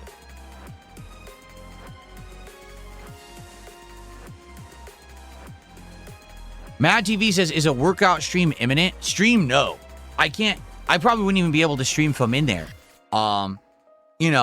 Depending on how things go. Like I told you guys. I just got it. I'm just learning how to use the machine, how to adjust for the exercises, how to do stuff, right? Maybe eventually at some point down the road, right? If it's working well and I'm toning up and buffing up and people are like, can we actually see how this thing works? Maybe I would make some video footage of it. But that's nothing for the immediate future. It's nothing too important. Maybe. We'll see.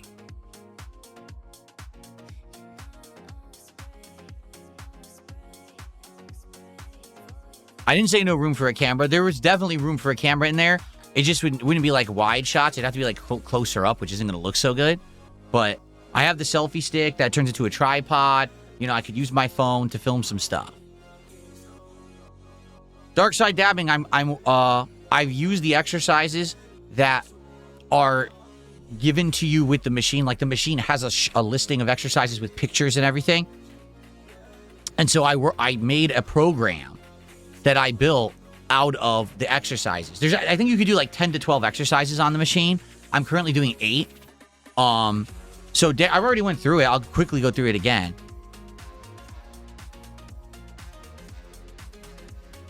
So I alternate between 2 different routines. The first routine is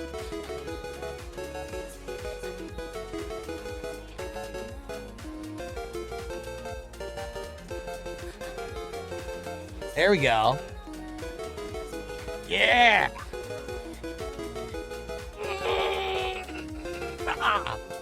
Very nice. Thank you, Juan, for $2. Has never understood the hate towards you. Keep it up. Thank you, Juan. I appreciate that. All right, very nice.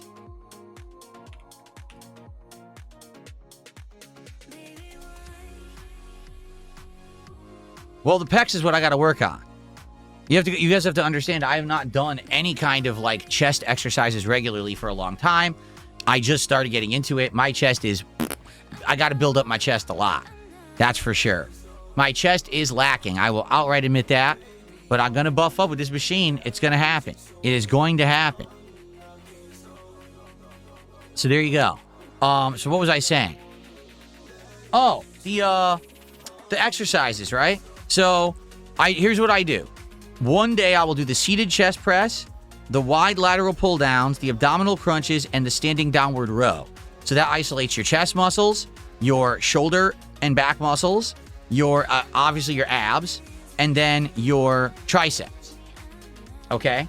That's the first set of exercises that I do. And I do 4 sets, different weights, different reps for each type of exercise. Okay? That one right now, at first it was taking me an hour to do them. Within 3 times of doing that, I've already got it down to 45 minutes. And the better I get at it, it's going to be even better than that. But, it's because of me. I'm just learning how to use the machine and everything, right? And this is the thing. You have to swap around attachments and stuff on the machine to do it. So it's a little bit of extra work between the sets. But I don't even take a rest. I literally do not rest between. I just move one, boom, boom, boom, boom, boom, boom, between all of them, okay?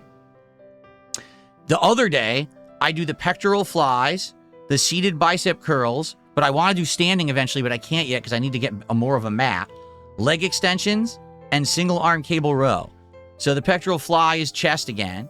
The seated bicep curl obviously is bicep, but I want to be able to do the standing one, which is a better extension, but I can't yet because I don't have enough flooring or matting.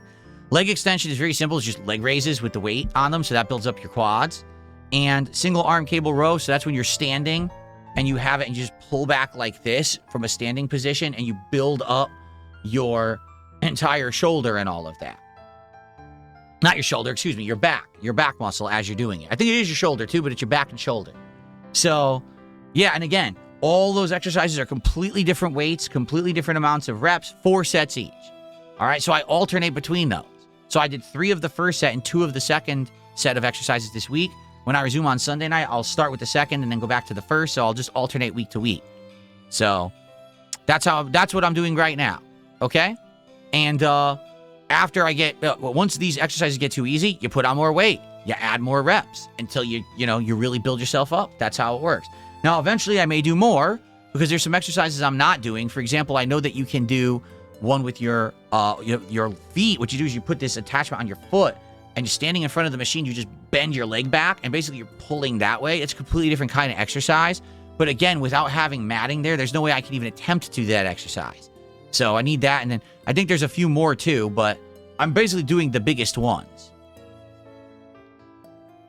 Abdullah, thanks for 33 months. He says, how are you liking 007? Because I've refunded it. You did? Abdullah, I've only played it 3 hours. I played it 3 hours on release day, and that's it. So today, I will have a much better opinion of it as I play further in, but only playing the intro, here's what I'll say. It's weird because the graphics are pretty good, and it seems like the story is good and all of that. Some of the gameplay elements seem pretty wonky. Like, for example, in the tutorial when you're learning how to drive, I drove directly into your teammate, and he acts like he's made of bricks and can't be knocked down. And then I drove backwards across the track. I did an entire lap backwards, and it says, you passed. So it's pretty weird. I would definitely say the first 3 hours, tons of story and cinematics, but maybe today we'll get more into the gameplay. We'll find out on this stream. So I can't really answer yet until we play more today, and we'll see. Jade, you're still playing Rivals? So I'm glad that you're still enjoying Rivals, man. Good to hear.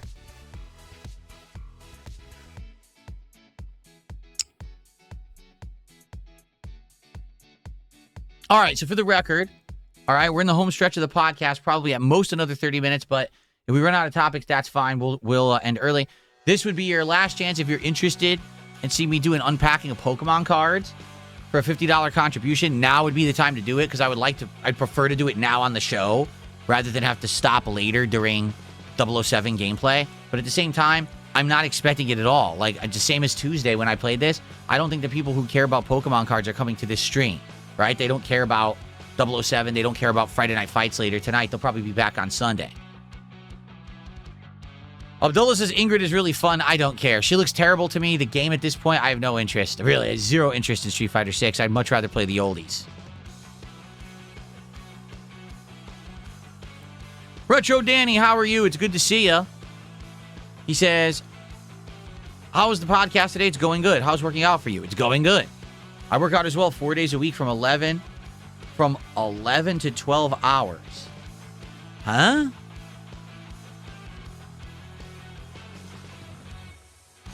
What?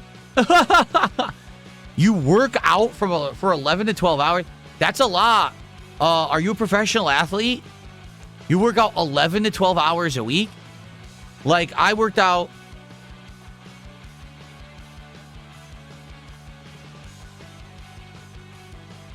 Huh? I'm so confused. So my workouts are, I just worked out 5 days this week, and each workout was around 45 minutes to an hour long. Now, the thing is, I think I can get that down. I think the more that I work out, the better I'll get at it. I'll be more efficient, right? Therefore, we'll see as things progress. I want to get it down to half an hour. I'd like to really, boom, just hammer out these sets, being it smooth and everything, and just get it done. But right now, it's taking me a long time to get between the exercises, change all the stuff out and stuff like that. Oh, he works out 11 a.m. to 1 p.m. Oh, okay. That makes more sense.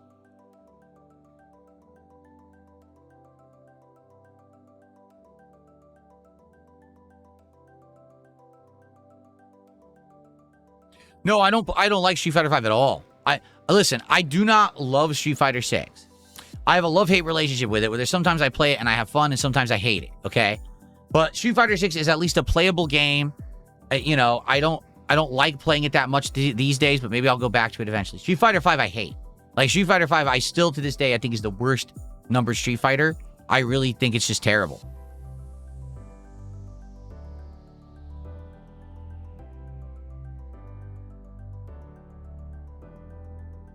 Someone tipped $2. It says, it's a shame you've gotten into working out after the exercise games craze. It would have been cool to see you do Wii Fit or something like that. It was 100 years ago, Wii Fit. I remember when I had the office job, I bought that Wii balance board thing.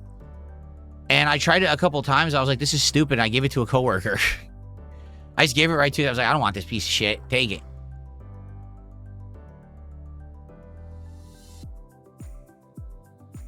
Abdullah says, you got to try a Burger King double Whopper with just cheese and jalapenos. It tastes good. I mean, I like the flavor of the Whopper meat. Okay. Their cheese is fine. And I like jalapenos. I could see that being good, but I'm trying to stay away from that stuff, Abdullah. I'm trying to eat lean proteins, stay away from red meat too. I'm not supposed to be eating red meat either for completely other reasons. Sphere Man B, I indeed remember Hakan Madness in Street Fighter 4. Those days were hilariously fun. It's sad that you just can't do that kind of stuff anymore, right? Like, there's not even, like, a joke character in Street Fighter 6 to use to mess around like that. It sucks. I miss those days.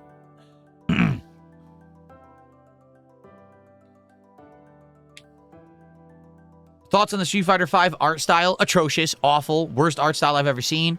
It looks like a bunch of deformed action figures beating each other up after being melted in a microwave. It's garbage. It's fucking terrible. Absolutely atrocious.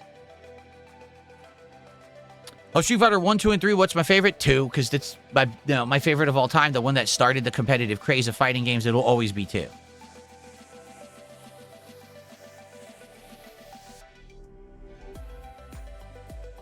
What is the difference between whey protein powder versus protein pretzels or protein pasta? It's all processed protein anyway. There's nothing. There's nothing. You can have protein powder. That's fine.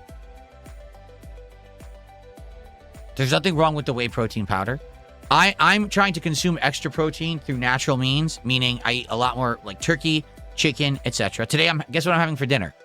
Chipotle chicken tacos, which is just diced, seasoned grilled chicken that I'm going to have in mini taco tortillas that are the keto tortillas that basically there's so much fiber in them that there's no actual like calories in them after the fact. And I'm just having it with a little pico de gallo and just a little bit of sauce. That's my dinner. Super high protein. Okay? Tonight for a snack, I'll probably have a bag of protein chips or protein bars. What kind of protein is in there? Whey protein. So I don't even know what the question means. Why do I think protein shakes is juicing? I don't. What are you talking about? Where do people get this shit? Really? Where do people get this shit from? When did I say drinking a protein shake is juicing? You are weird and just fucking bizarre. All right, goodbye. People are fucking weirdos, man.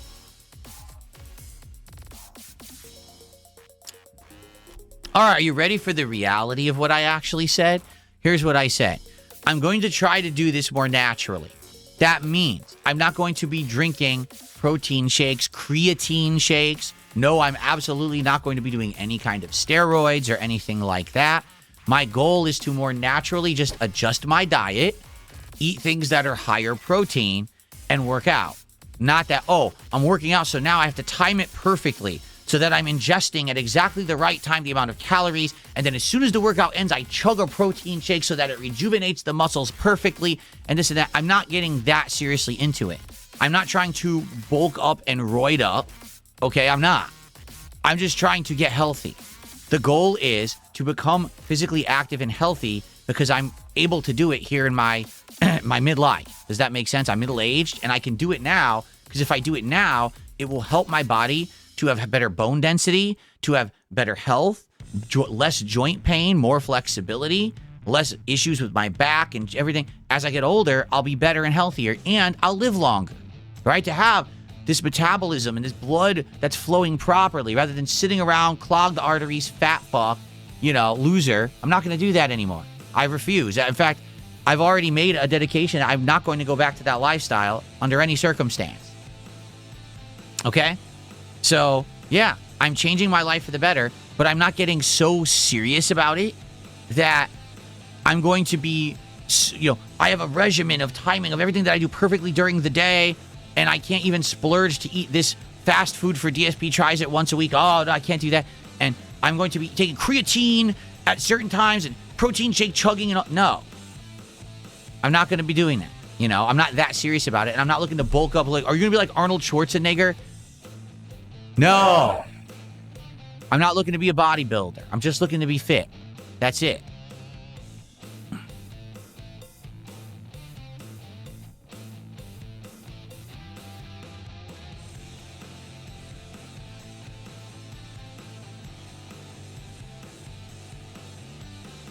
Someone tipped $1. You should watch Eric Hugenbogen on YouTube and react to their videos. No, I'm not that serious about it. Thanks for $1. Holy crap. In fact, for 2 days, I'm not working out now. I'm taking my 2 days off. This I think I'm going to do every week. I'm probably going to work out 5 days and then take 2 days off.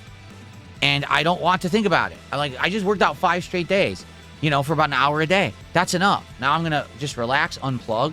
Tonight, I'm probably going to check out this Spider Noir show and see if I like it. Just chill.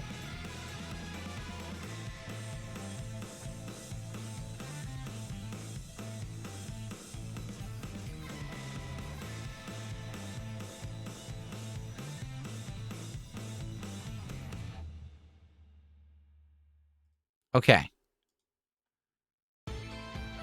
Will I review the show? No. Well, okay, maybe I will. Maybe I'll talk about it later.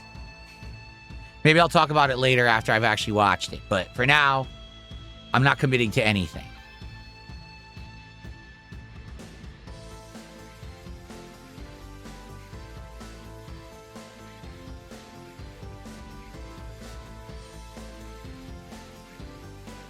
Will I incorporate jogging or cardio into my workouts? For now, that's not the plan. I'm already working out 5 days a week. That's a lot of time investment. I have no plans to do any of that right now, but maybe eventually I would. Like I said, I have a, what do you call it? I have a, God, I'm having a brain fart of what it's even called. What do you call the thing you walk on that's motorized? A treadmill. I have a treadmill.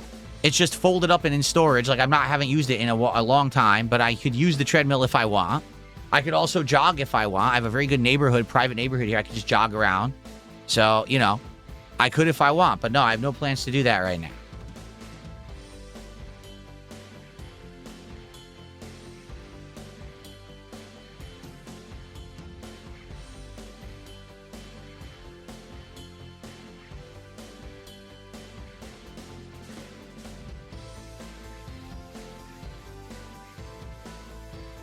Retro Danny says, I remember your "you blew it" moments from back in the day, and they were hilarious. You mean this? You blew it! I've had that set up forever, and I never use it.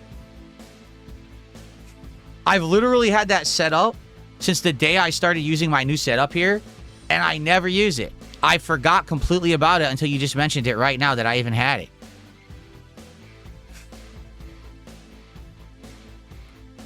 I've had... I totally forgot it existed.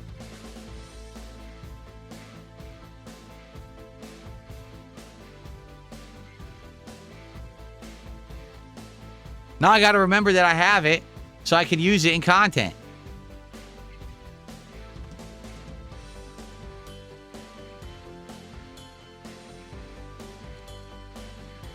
No, Black Sky, I've never read those comics. I'm not an avid comic reader. I should use it often. I should use that. I've always intended to use it. Like, since the day that I started direct capturing back in 2013, I added that as something that I could play it on a stream. And I used it a few times. I forgot all about it. Then when I redid my setup to be a lot, you know, with this new technology and everything. I have a shortcut button for it right here on my Stream Deck, and I totally forgot I had it. So I got to admit, for me, guess what? You blew it! I did, because I totally could have been using this for like a year now, and I forgot that I even had it. What I should do is I should put it more on my main screen here, so it's easier to access. That would actually be better. I probably should swap some of these buttons around. Roy, I did hear that. If you guys didn't hear, Fable, the reboot, has been delayed until 2027. And it's one of the most hilarious cop-out coping moments I've ever heard from a game company. So Xbox came out this morning and did this big social media post. And they said, you know, 2027 is going to be an amazing year for gamers, particularly Xbox gamers. There's going to be games like Halo Combat Re-Evolved, which is supposed to be, they're just remaking Halo 1, okay? The new Gears of War, which is the prequel game, right? Basically, they rattle off games that aren't even Xbox exclusives. Like, they're like, GTA 6. Like, what do you have to do with GTA 6? Nothing, right? So then they say, so in light of this year being such a heavy, crazy good year for games, we want to delay Fable to make sure that it actually gets highlighted when it comes out and it doesn't get, like, lost in the shuffle. So we've decided that Fable will not be delayed until February of next year. It's like, that's the biggest bullshit PR cope I've ever heard. Basically, the game isn't done or it sucks, and you're delaying it because you know if you release it in the fall, no one's going to buy it because there's other good games coming out. Right? Like, everything we've seen of Fable so far has been kind of meh, not that interesting. So they're delaying it to make sure that when it comes out, either there's more interesting stuff or it's more polished, or that people aren't so blown away by other better games that they'll actually give it a shot. Because let's be honest, if GTA 6 comes out and it's amazing and Fable comes out the next week, no one's buying Fable. No one gives a fuck. So it's just a coping, you know, it's hilarious the way they phrased it. They could have just said, we need more time. We want more time to make it good. We're delaying until February. But their cope is, well, you know, Xbox gamers already got it good in 2026. We don't need any more games, so we'll delay till 2027. Like, what? That's not why you're delaying it, you assholes.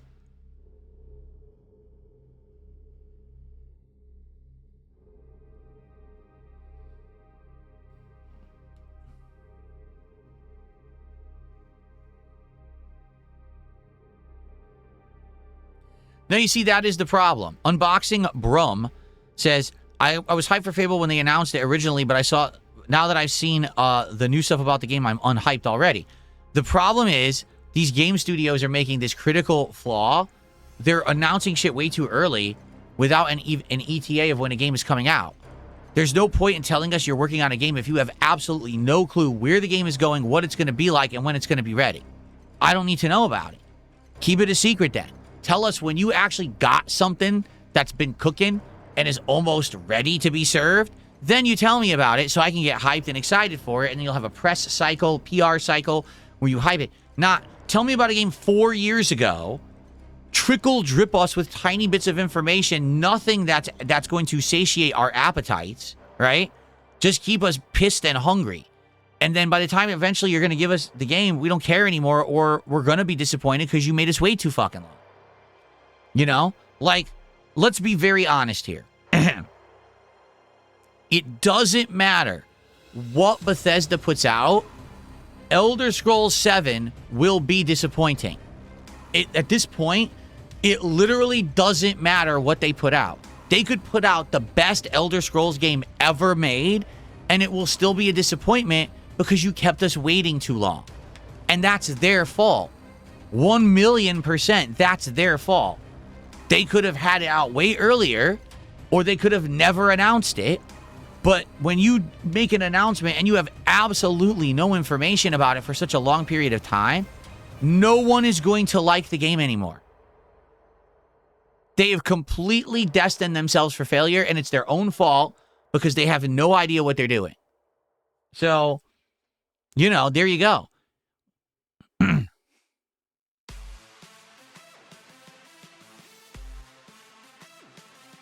Do I have other things to play? I did, but I've actually taken those shortcuts out of here because I wasn't using them. So, like, for example, if I'm bored in a game, I could play this. But I forgot that I had that. We have the fog effect that I use usually in like Halloween time. We have the flame effect if I'm on fire. Okay? There's a few things here I need to get rid of. Like there's things here that are just outdated, like DSP News or Phil's Day Off. I don't use these anymore. So I totally need to get rid of those, and I could program those to be new buttons completely. There's this one.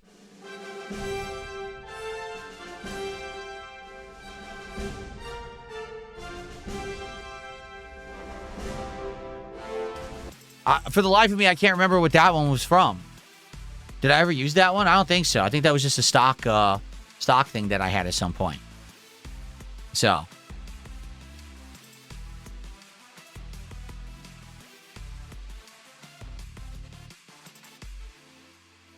Oh, I said Elder Scrolls 7 instead of 6? Well, I screwed it up then. Big deal. Big fucking deal. Who cares?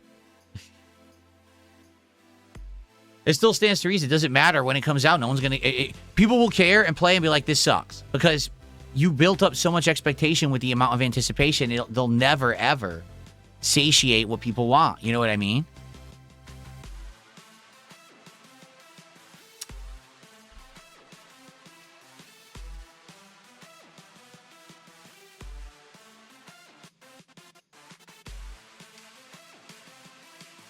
Don Matrick or Phil Spencer, who ruined Xbox more? Don Matrick did incredible amounts of short-term damage that ruined the reputation of Xbox in such an accelerated rate that they had to toss his ass out very quickly, right, after he did it. Phil Spencer did very slow, but very damaging things to the company that essentially destroyed it. Does that make sense? Like, Don Matrick made a couple really boneheaded moves that hurt them temporarily, but they could recover from.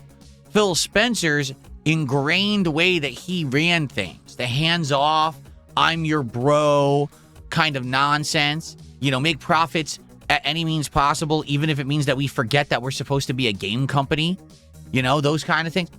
Phil Spencer, okay, let me put it this way. Don Matrick is if like someone ran up and stabbed you and then ran away. Phil Spencer is like a deep-rooted, slow-moving cancer that eats you away from the inside. Both of them are deadly, but they're different speeds and different levels of danger. Does that make sense?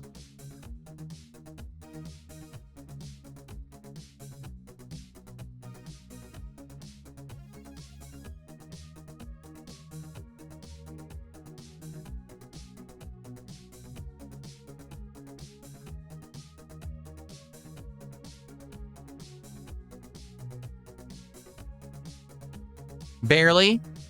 All right, how about this? Don Matrick wanted to transform what Xbox was at such an accelerated rate that it felt like a shock. Oh my God. And either you accepted the change or you completely disagreed with it, and that would make your opinion of him, either you love the guy or you absolutely hate him. With Phil Spencer, the way that he ran things was so slow-paced that even though he was literally changing things from the inside, and most people didn't really see big picture what was going on because it was all a slow and planned out change. It was just as bad of a change as what Don Matrick was planning to do, but it was so slowly done that you trusted the guy. Oh, he's a gamer like me. He's a bro like me. He understands gaming. But does he really? He turned Xbox from a company that was a top-notch console and game developer that was competing with the big boys, one of the big three, head-to-head competition, and he turned them into a games distributor. He turned them into a subscription service where they don't even make good games anymore. Their console is completely worthless. All they do is charge you $30 a month and give you some games over the internet. He completely changed what they are and their entire profit structure. But under the guise of, oh, I'm your bro, I'm a gamer just like you. In reality, he's a businessman like everyone else. He's a charlatan. He's trying to fool you into his false sense of security and trust, and he just wants your money.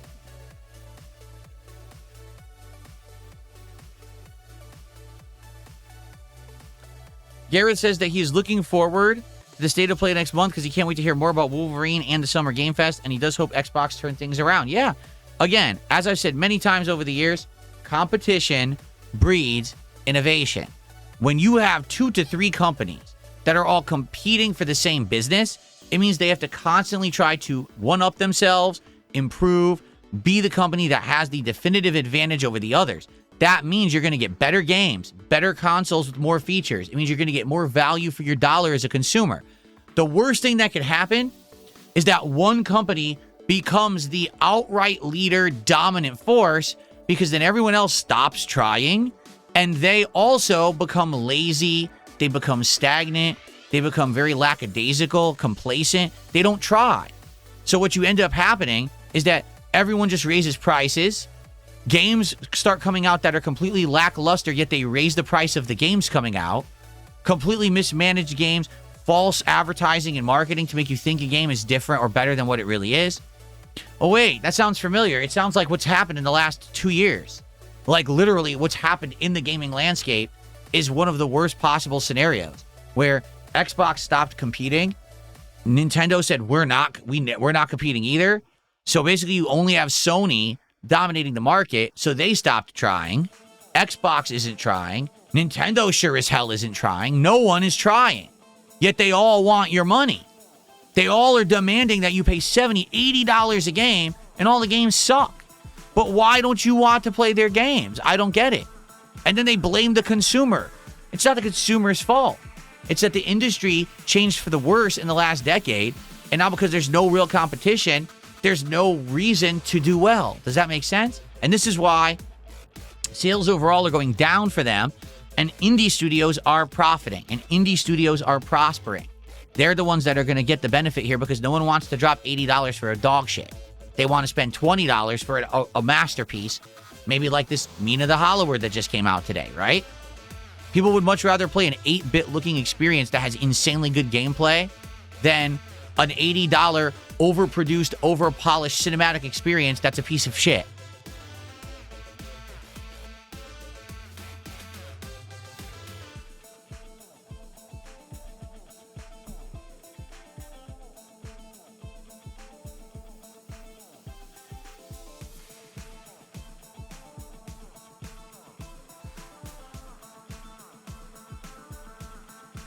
Yeah, again, look at Vampire Survivors. How many indie games in the last several years have blown up, just exploded in popularity, and they never would have done that before? It's because the big guys have faltered and failed, you know?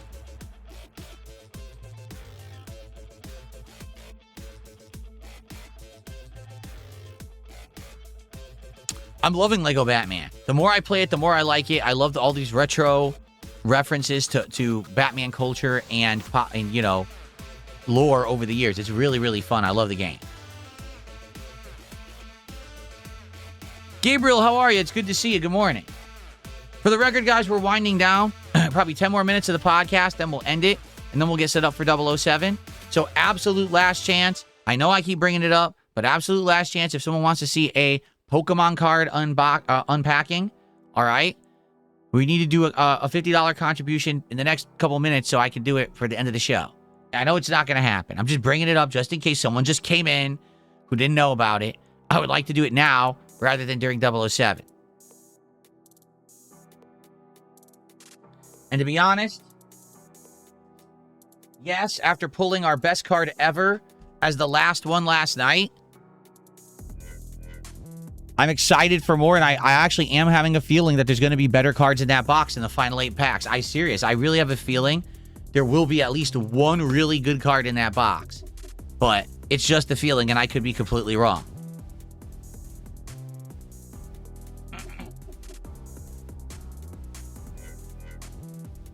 But don't worry.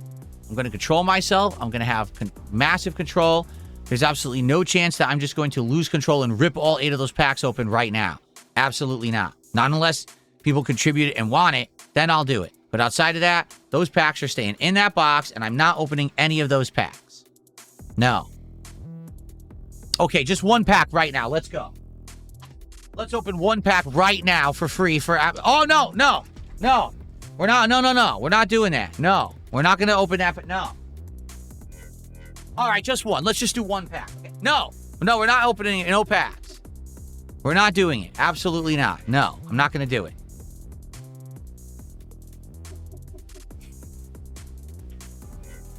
Now, if someone contributes $400 right now, we'll open all 8 packs immediately. But that would never happen. That's right. Stay strong. Stay in control. There's absolutely no chance that I would just open 1 pack for free right now. Right? But what's the harm in it? I mean, they're mine. I bought them. I earned the money. I bought the packs. So, justifiably, I could open a pack right now for free for no reason. Right? Just for fun and see if there's a good card in there. You know what? Let's do it. Let's open just 1 pack right now. No, I'm not going to do it. No, we're not going to. No. We're not opening it.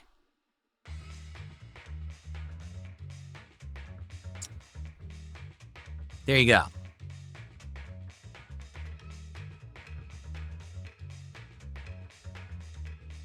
I've already made my money back tenfold. No, I didn't. Tenfold? That would mean I made over $3,000 on the streams this week. That's not true.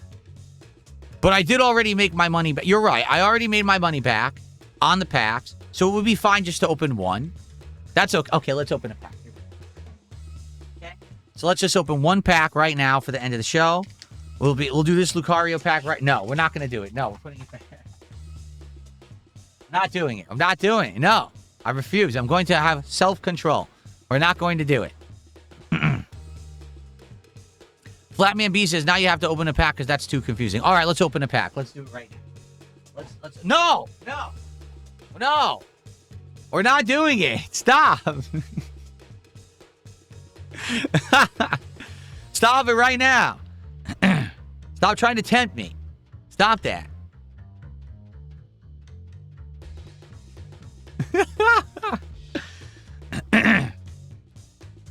Excuse me.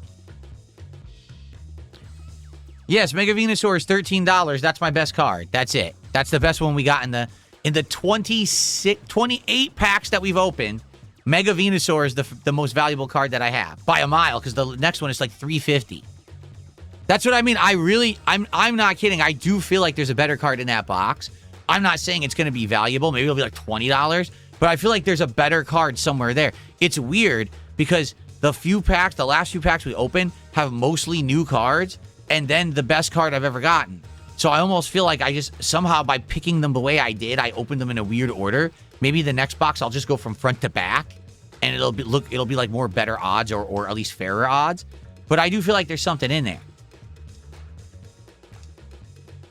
You think there's a $500 card? Well, there are none. The best card in that box is like $290. It's the golden foil Lucario. But I do think that it's probably in there. All right, let's open some cards. Here we go. Let's pick one. Which one do we want to open? Let's open... Well, here we go. So, EX Venusaur was my best card ever. So, let's open this Venusaur pack right here. Let's do it, right? Plant Mechanier did a $5 super chat. Says, do it. Well, thank you. I appreciate it. I appreciate that, Plant.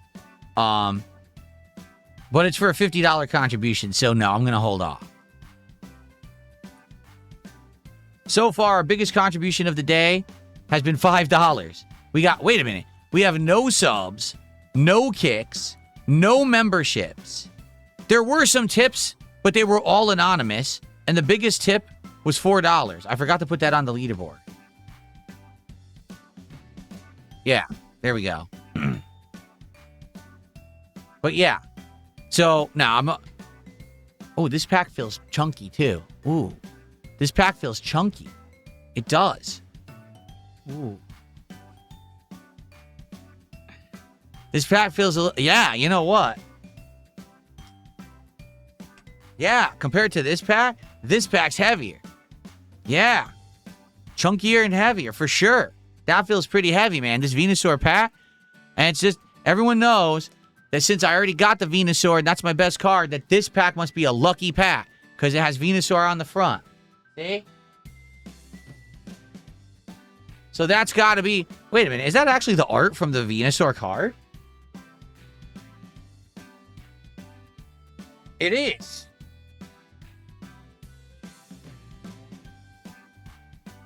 Oh, no. It's slightly different. It's slightly different. The card in the pack looks slightly different. Okay. I thought it was actually the same exact art reused. Okay. All right, well, no card unpackings on this stream, it looks like, guys. It is what it is. It's all good. We'll get to them. We'll get to these final 8 eventually, I'm sure. And like I said, since it's gone so well, I will buy another box. I just don't know if it's Chaos Rising or this Phantasmic Flames or whatever it's going to be. I'm not sure. We'll see.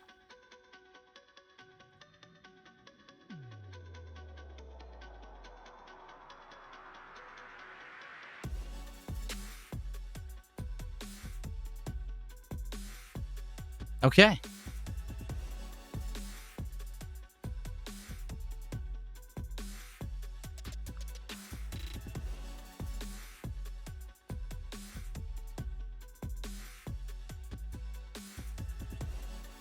For the record, the reason I'm doing this is to terrorize, the people who it drives nuts, the detractors. They are so upset this week that I had a great week with support because of the Pokemon cards. They're, like, ripping their hair out of their fucking heads. They cannot stand when I have any kind of success whatsoever. So the fact that we tried something new this week and it worked and my fans loved it, they can't stand it. They're very, very upset. So that's why I'm doing this, to tease them, because I love making them feel miserable since they try to make my life a living hell. It's good to be able to get them back. And they deserve it.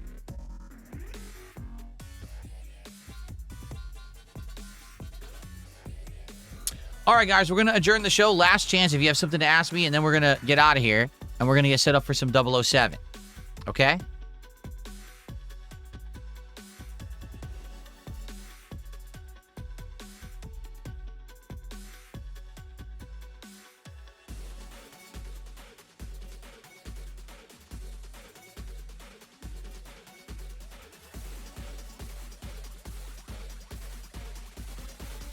Super Bonchan says the biggest flex on your trolls would be right now to open a pack for free.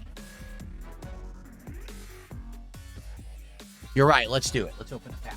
Okay. We'll end the podcast opening a pack for free because Super Bonchan says that's the right thing to do, so let's do it. Let's open this Lucario pack right here, okay? No, we're not going to do that. We're going to put that back over here. Okay. Okay, no. We're not doing that. Stop that.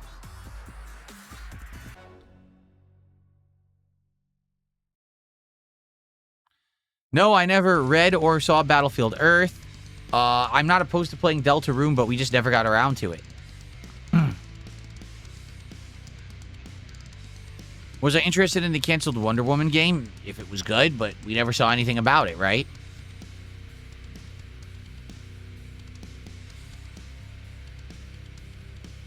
Super Bonchan now says I'm a tease. Well, how many videos are you going to make about this today?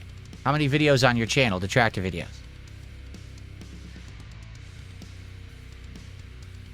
Slopes, how are ya? $20 super chat from Slopes. He says, hey, Phil, here's the 12 years of watching you grow and following your career as a professional YouTuber. As individuals, we all have frozen cons. I think he meant to say pros and cons, but his autocorrect turned it into frozen cons. He says, for the most part, you're a good guy. Cheers. Well, thank you, Slopes. I appreciate that. I know I'm not perfect. I seriously know that I have flaws. I've tried my best to improve. And I appreciate you acknowledging that and enjoying my content and supporting it. So thank you so much. I appreciate that. Thank you for the contribution.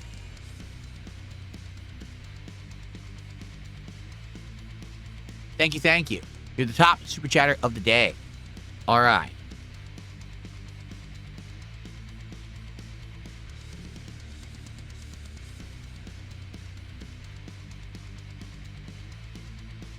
Have I ever considered doing a call-in show? And I could charge a call-in fee? No. Listen, you have to understand, the reason that I've been successful for so long is because I intelligently control the environment so I can keep making content and not let others try to ruin the experience both for myself and for my viewers, right? If I have an opportunity where people can do something like a call-in show or text-to-speech or whatever it may be, the first thing that would happen is these idiots would start trying to say the N-word or some racist stuff, you know what I mean? Some sexist stuff, some horrible things that would fuck me over. Because anything that I put out on my stream is my fault. It's my content, you understand? Therefore, it's my fault. So because of that, if anything like that gets put out on my stream, I'm screwed. So I don't take the chance. And guess what? Here I am 18 years later, despite all these idiots trying to mess with me and take me down. I'm still here and I'm doing better than ever. I don't create the opportunity for them to fuck with me. And therefore, I control the situation and I succeed. That's how you got to do it when you have all these A-logs coming after you every day, right? Dark Side Stupid over here did another $2 super chat. Thanks a lot. Still continuing to send me money. Thanks. Okay. Jade, you'd like to see DJ and Alex tonight? All right, we'll see how it goes. We shall see. Kino Enjoyer, again, I have to reiterate something. Because he says, oh, but you make a lot of money doing it. It doesn't matter how much money you make in the short term. It's about having longevity. It's about being able to maintain. It's about being able to be here every day doing content, not just making a buck in the short term. Seriously. I don't know why so many people just have that mentality of grab the bag and run. It's not about grabbing the bag and running. It's about actually being able to do what you love for a living for a long time. Therefore, it doesn't even feel like coming to work anymore, which is what's happened to me. Okay? I'm happy. I love doing what I do. If I don't care if I make, let's say, for example, I do a text-to-speech call-in show, and I make $10,000 on that show, which would by far be the most I've ever made on a single broadcast. And then I get banned because someone said the N-word. Well, guess what? It doesn't matter that I made $10,000 because now I can't make a living anymore. And now I got to struggle, and I got to find an alternate place to stream. Do I full-time stream just on Kick? Do I try to stream on Rumble? How do I get my fan base to come over from YouTube to one over there? Forget it. It's the short-term profits is not worth being screwed over in the long term. Okay? That simple.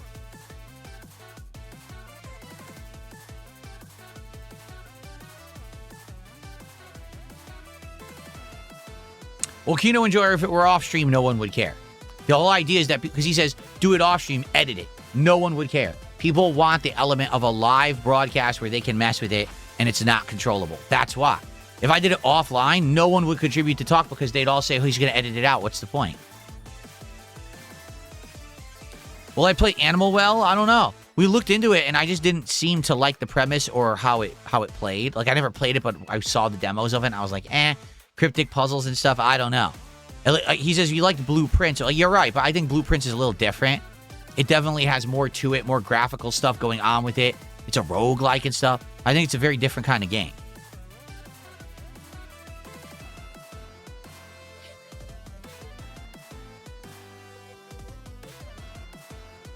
Your future steps on dumbest thing. He says, do text-to-speech, but ban certain words. Duh. Doesn't mean they can't get around it. Doesn't mean they can't say something that sounds like what they want to say. Doesn't mean they can't spell out a word letter by letter. I mean, come on.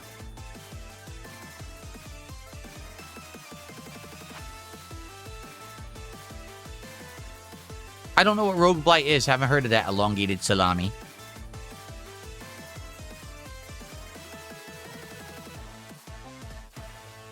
I don't know about Nine Souls either. I think we may have looked it up once, but I'm not too familiar with that one.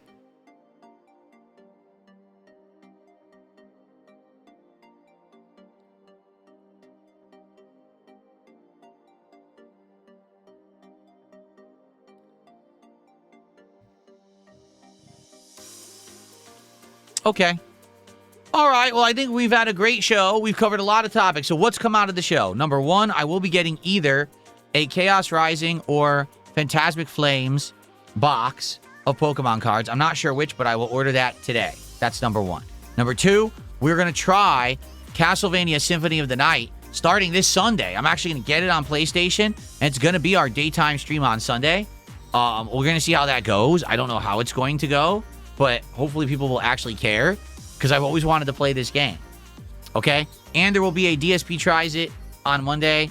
That's coming up. So we had some good topics, some good things that we discussed and figured out on the show. And I'm happy. Thank you guys for that. I appreciate that very much. All right? Okay. Good stuff. And now, let's get to gaming. Thank you guys for watching. Remember, I'm off on Saturday. I will return on Sunday with another Level 1 podcast to get you all caught up. And we're going to have a great time together here, folks. Thank you for watching. See you soon.